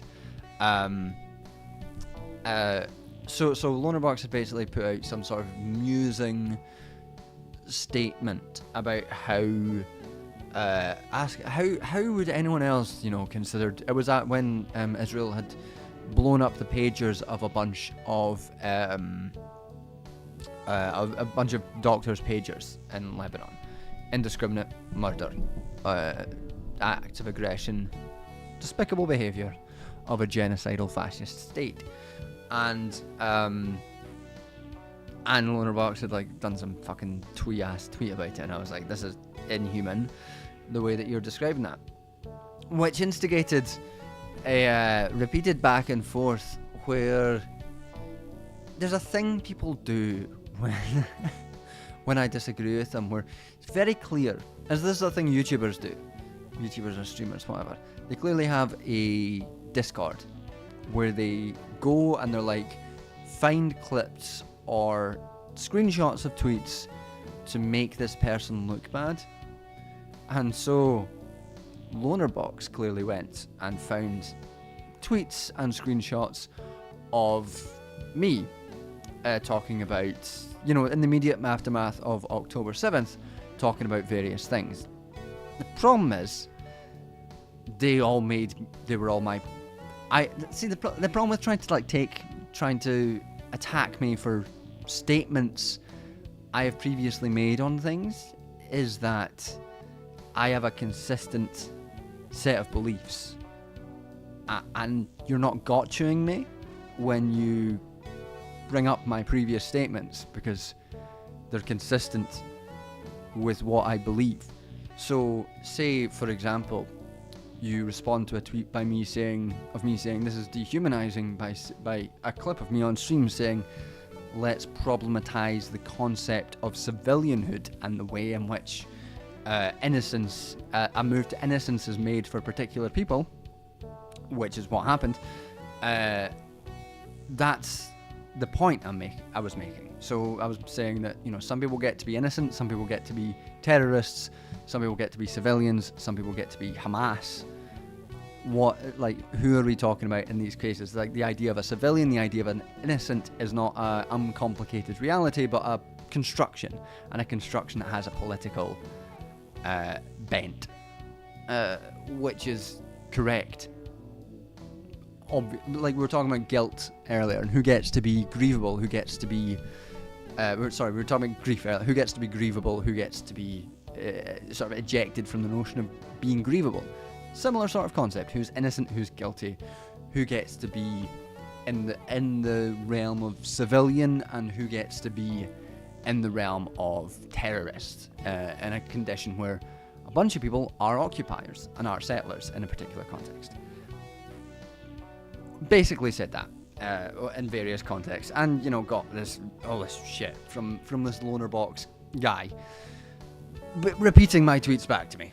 But that went on for a few days, and a lot of obviously homophobic abuse and stuff that got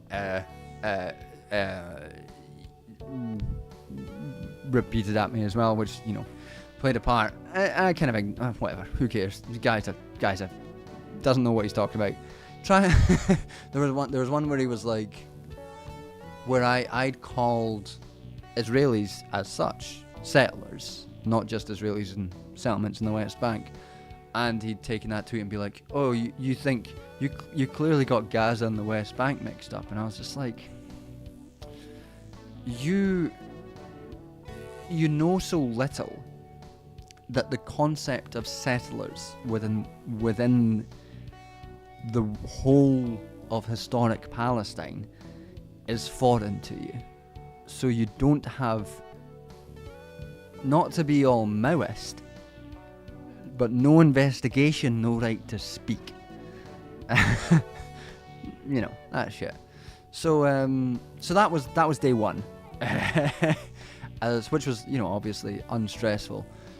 Day two was kicked off with, I don't know if anyone remembers it, or anyone is in the UK Twitter milieu remembers, but there was this weird tweet from Adam Bastani where he said basically, it seemed like a weird non sequitur to me. It was like people on the left, there's a progressive failure to acknowledge that there's such a thing as Englishness in the UK, and here's a bunch of cathedrals to prove that Englishness exists, some shit. And I was like, I was like, oh, this is boring and pointless, trite bullshit. He responded, was like, oh, it's trite to say that England exists. And I was like, is your point that just England exists? Like what are you talking about? And it was clearly like playing in some right wing discourse about like the notion of culture, and like the notion that Catholic cathedrals from an era prior to England's own church are necessarily English is an odd thing to say the least. It's some weird shit. That was immediately picked up on by white supremacy's uncle, Sargon of Akkad,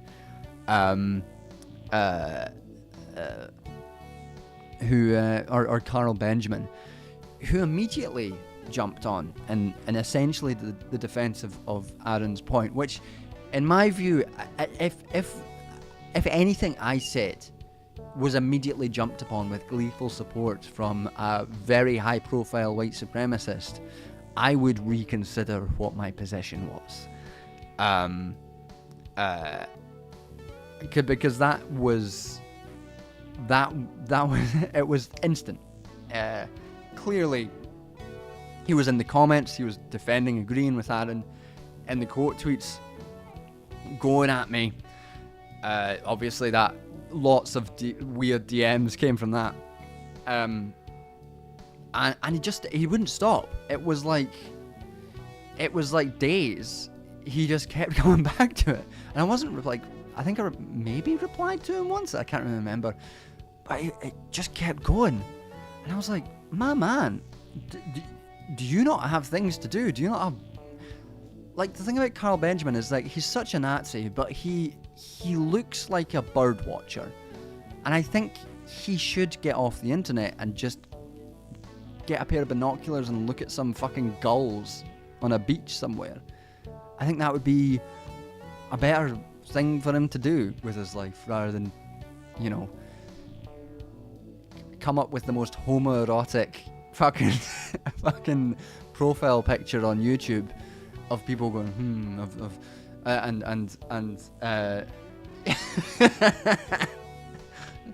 that's the thing about Sargon of Akkad stuff. It's like to do a whole YouTube channel where you use like an image like so almost an AI. It's like so poor it could be AI generated image of like some topless man holding court, and be like, and not see how homoerotic it is so funny to me. He's such a bizarre character to me as well.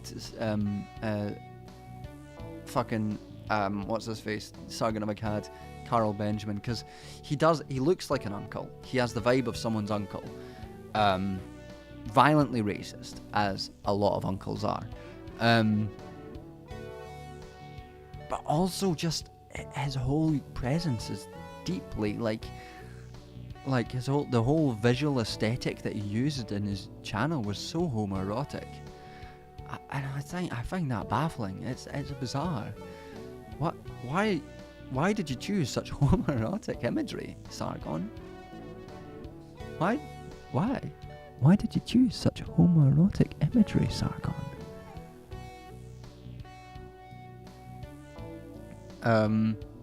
Yeah, that was bizarre. I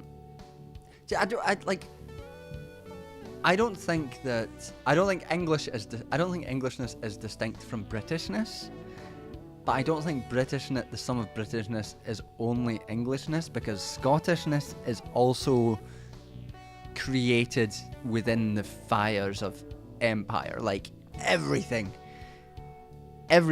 Who's Carl Benjamin? Carl Benjamin was the popular white supremacist called Sargon of Akkad, who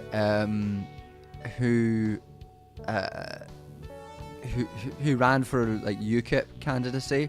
Someone said he should threaten to sue me for calling him a white supremacist. But then his pinned tweet was about what was wrong with decolonizing Rhodesia or something. It's like if you're gonna try and sue me for for calling someone a white supremacist, you need a better case than like, let me open my phone and show you. You used the name Rhodesia, and you called it the tragedy of Rhodesia. I don't know. I think I'd win that case. If I'm gonna be honest, I think I would win that case. If Sargon of Akkad tried to sue me for calling him a white supremacist, I think I would win that. If I'm gonna be honest. In fairness, the Akkadian culture was very homoerotic. Well, exactly. Why did he pick it? If he picked such a he picked such a homoerotic, so much homoerotic imagery, which is fascinating.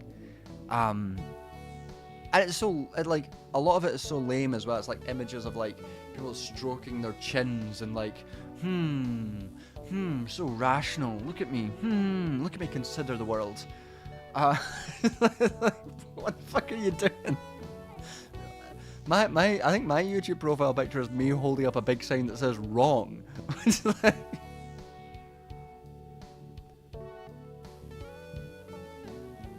He picked it because it sounds cool. Yeah, lame.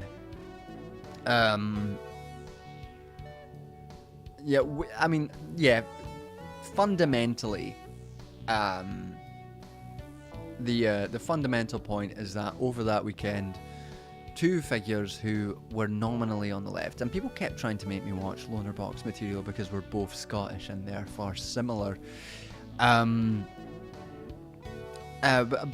Both of them were doing a bunch of genocide denial on the one hand and soft white supremacy on the other. And not great.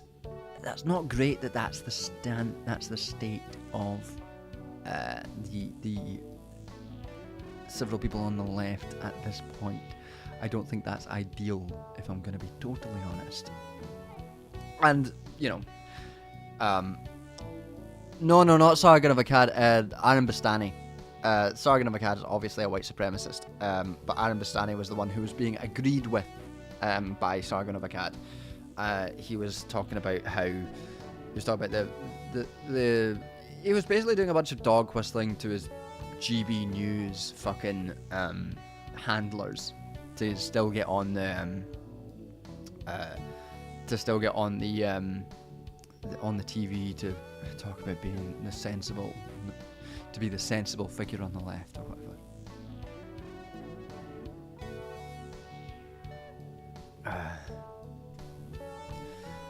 But yes, Scottishness as well is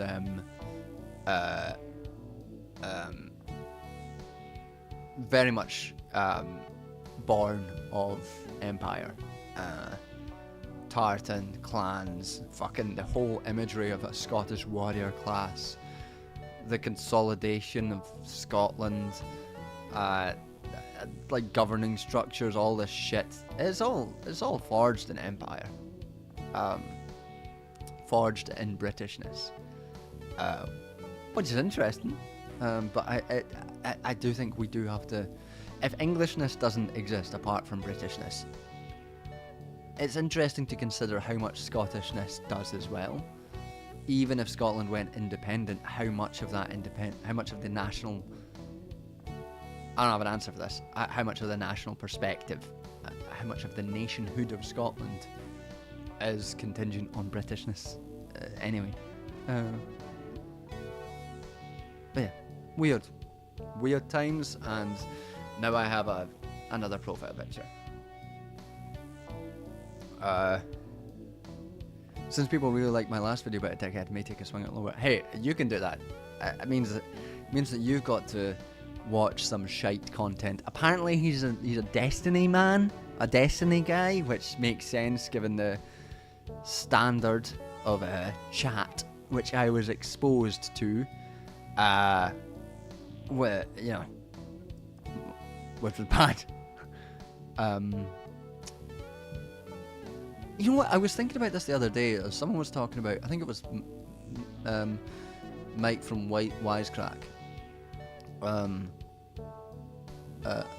where they shared a clip of Destiny, and Destiny was just talking about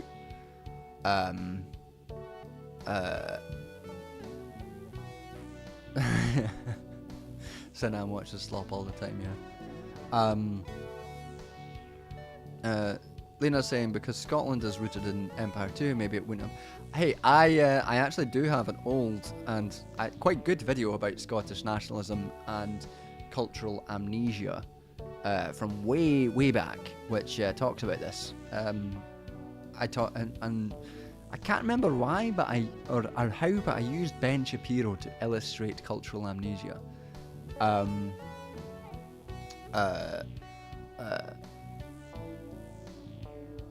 But yeah, if you want to hear more about that shit, I do have a video on it. An old one, which is still quite good, I think. Yeah, so I was like, obviously Destiny's a shithead. What got me was this clip was him talking about Hassan or something. I was like, oh, the phrase was oh, he's got the worst takes on Israel, and I find, and it's just that phraseology of like reducing the seriousness of a genocide to takes, which is so indicative of a deep sickness in the soul, which I find, sad as much as anything else. Like to reduce it all to takes was just bizarre. And just, yeah. Oh, he's got the worst takes. The worst takes. Just like, have you? Are you so? Is your brain so pickled by the internet that you can't say like opinions or analysis or I don't know. It was just caught me odd. It was strange.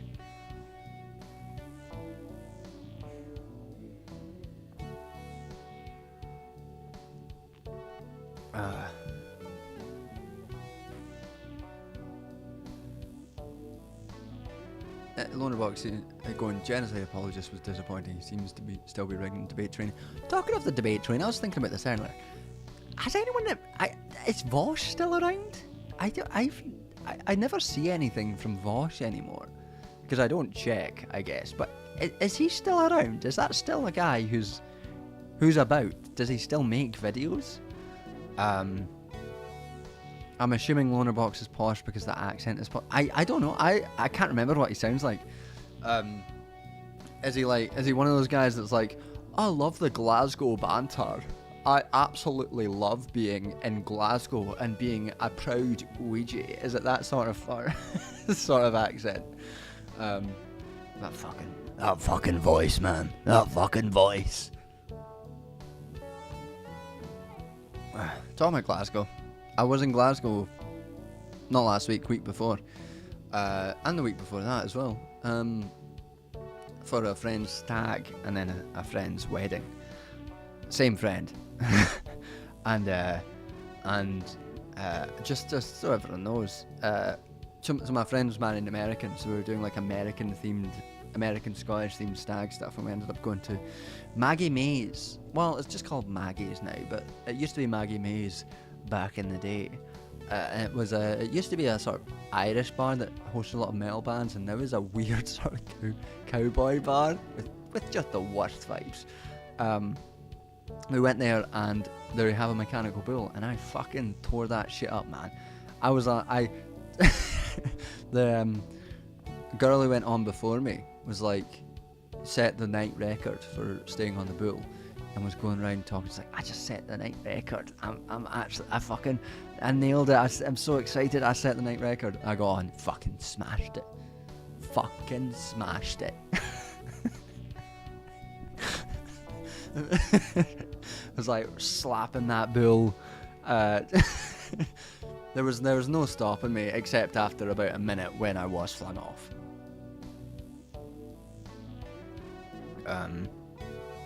Irish cowboy Bob Geldof. He sounds like a Scottish Tory. Okay.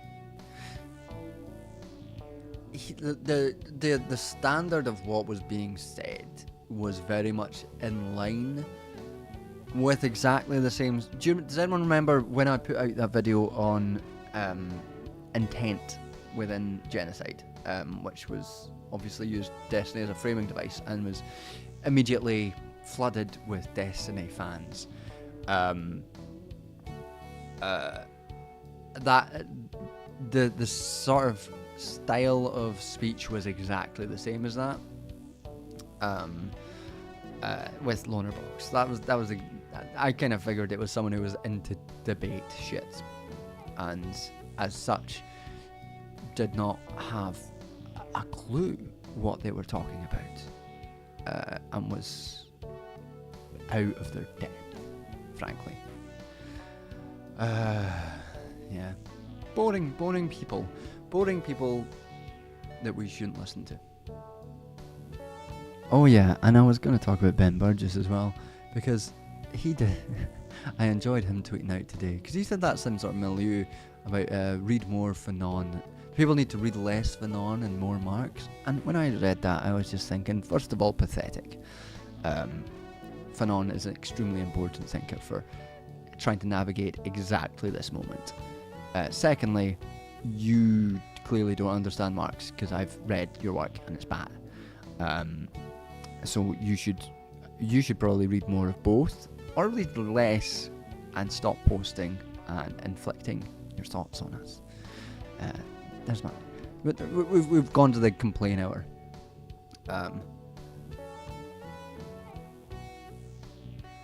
Maggie Mays must have been a drunk night. I've had that. See, the time we got, so that the sort of the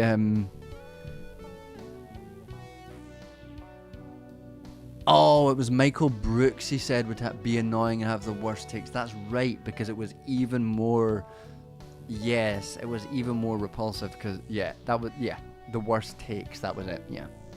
Yeah. There were extra reasons why that was repulsive. But yeah, for Maggie Mays, yeah. The way that stag do worked is we started about 3 o'clock, and we had some pints. Well, I started with my friend Tim. We had some whiskey and coffee because we're classy. We're classy fellows. Had some whiskey and coffee. Went to the pub. Then we went to this bar that had games in it for like beer pong and darts, and the vibe of that was bizarre. Like, I don't know if anyone's ever, any Glaswegians or fucking anyone who knows Glasgow been to Battle Bar in the St Enoch Centre. Weird vibes, because it's a pub and you're drinking, but you turn round and there's like a bunch of 14-year-olds with their braces glinting in the disco lights. Just start darting about playing fucking darts and shit, and it's just a weird vibe when you're in the pub. But my friend Tim can't drink beer, and a lot of other folk weren't really keeping to the spirit of the beer pong. So I was downing a lot of beer. More beer than I've downed in a long time. And it got me very drunk. And so I had about a peak about 7 o'clock. Luckily I'd sobered up by the time we got to Maggie Mays, which was about 10. So I could ride that bill. I could tame that mechanical beast easy enough, you know.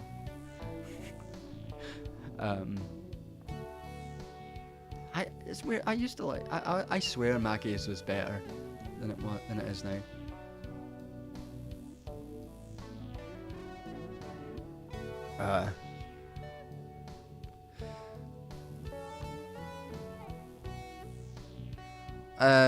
Sorry, were you asking about Lennon, were you asking who Frantz Fanon is?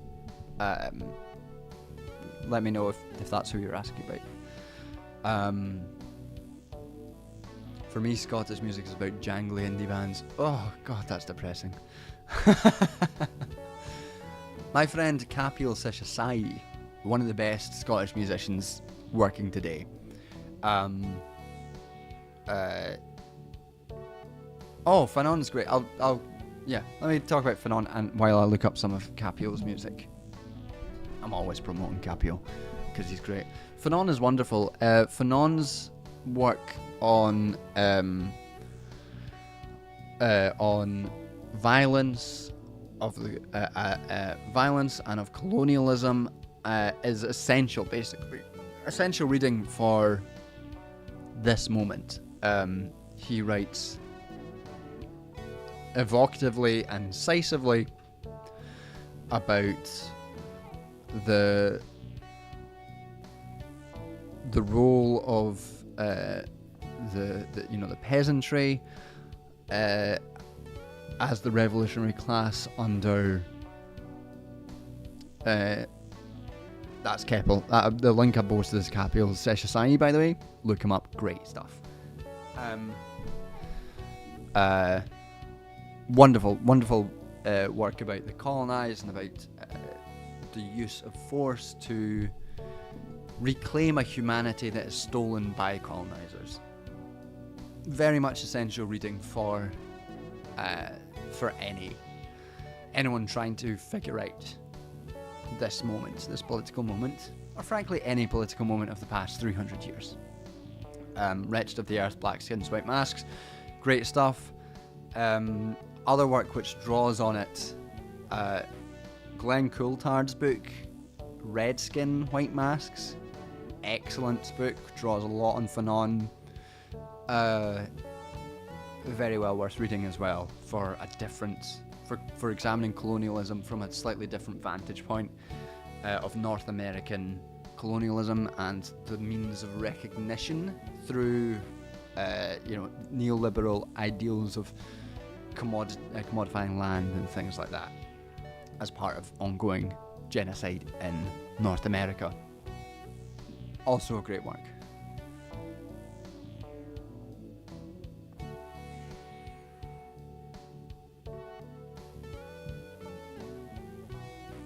Well, I listened to a podcast about how preferential voting in Northern Ireland made a big difference to politics there and might be used to improve US elections. We'd love to know what you think. Do you mean like the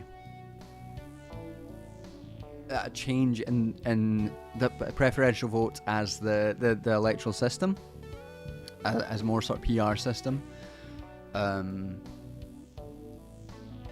I can't speak necessarily to the Northern Irish context. There's so much, ranked choice vote, yeah. There's so much research in differing contexts about the impacts of alternative votes, alternative voting systems, more PR systems on electoral contexts, and a lot of the time you basically find that the electoral system a lot of the time broadly ends up reproducing what it was prior to the change. So you just end up with smaller fractured parties who end up just doing very similar things, and it's certainly not something that stops right-wing parties from getting into power. A lot of the time, like if we had a ranked choice voting system, if we had a more PR system in the UK, the number of reform MPs would be significant, and they would probably be able to have formed a coalition. Maybe Labour would have formed a coalition with the fractured groups to their left. I would be suspicious if that would be the case. In the US, I don't think that such a thing would the US is so embedded and is so two-party focused that I just don't know how a change in the voting system would impact that system. I doubt it would have much benefit, to be honest. I think that I used to be big. I used to have much more of a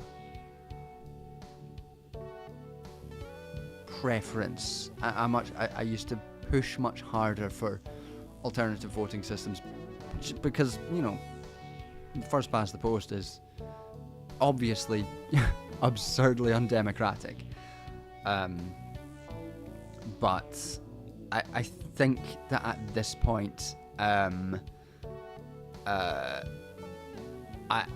just don't care that much. I don't think it would make a huge amount of difference. Unless there's it might have done in Northern Ireland, I just don't know about the specific context. It might have done.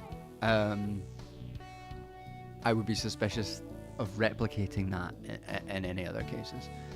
And one of the things I thought was interesting was them saying that allowing different, often extreme views into the bureaucracy tames them by involving them in the difficult work of actually governing. I mean, I don't think that's... I don't think that's right. I don't think that's right, really. I mean, I think that's a dangerous sort of... I think that would be a dangerous thing to try and push as well. Allow... The Tory party in this country is so extremely right-wing that... And they've been in the bureaucracy for decades. And that didn't fucking slow them down. Geert Wilders was not slowed down by being in the bureaucracy. He wasn't tamed. He got chucked out, but he wasn't tamed by it. When you have the extreme voices, I don't think they're tamed by the bureaucracy. I think they can assimilate into the bureaucracy and then use the bureaucracy to then push their own agendas. I would be deeply suspicious of that argument, to be honest.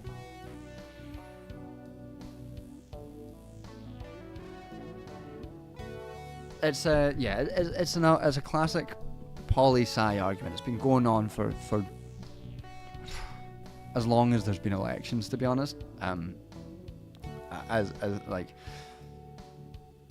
Scotland has more of a proportional representation system for its parliament, and nothing really changes. I think I'd be suspicious of the claims, that sort of claim, to be honest. I don't like. I mean, ranked choice voting, if it's the only possibility for change within the system, I don't think there's going to be much change via the electoral systems.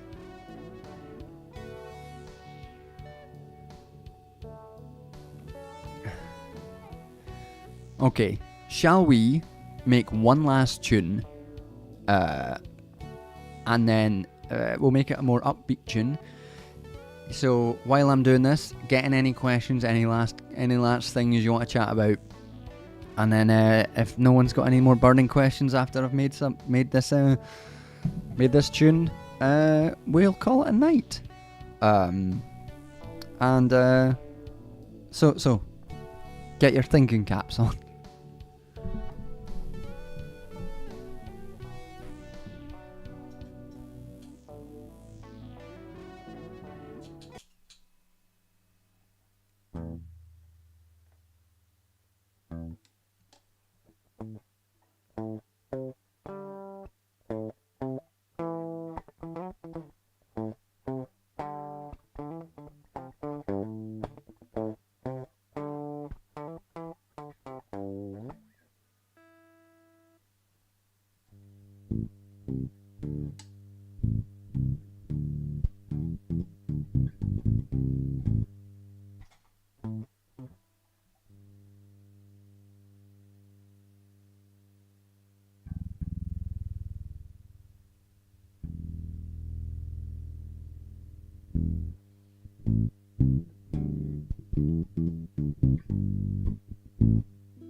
That's fun.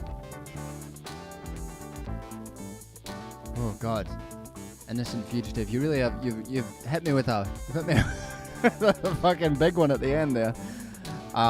What habits, tools, and philosophies are most useful for fighting back and preparing to grab power for the people as the world is in collapse? In terms of what you've seen and learned, I mean, not to be trite, but communist ones.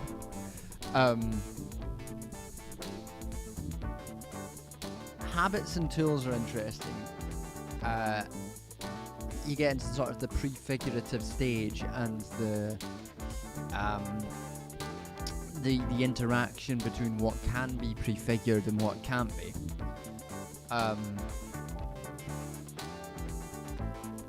I don't think I can give you a good answer to that question at the end of the stream right now, beyond something kind of trite, like endless critique. To some extent, you know, democratizing your organizations is, I think, an important feature. But